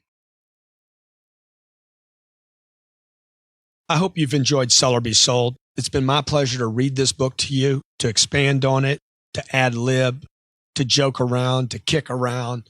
I hope you find it inspirational. I hope most importantly that you take the time to listen to it again, because I promise you the second, third, and fourth time you listen to it, you'll hear completely different information than you heard the first time. And please share it with a friend, maybe somebody you know, more importantly, maybe a client that you can help them make their business bigger and better and more expansive. Hey, at the end of the day, if they have more money, they can spend some of it with you. Be great. Have a great career in selling. And thanks for listening.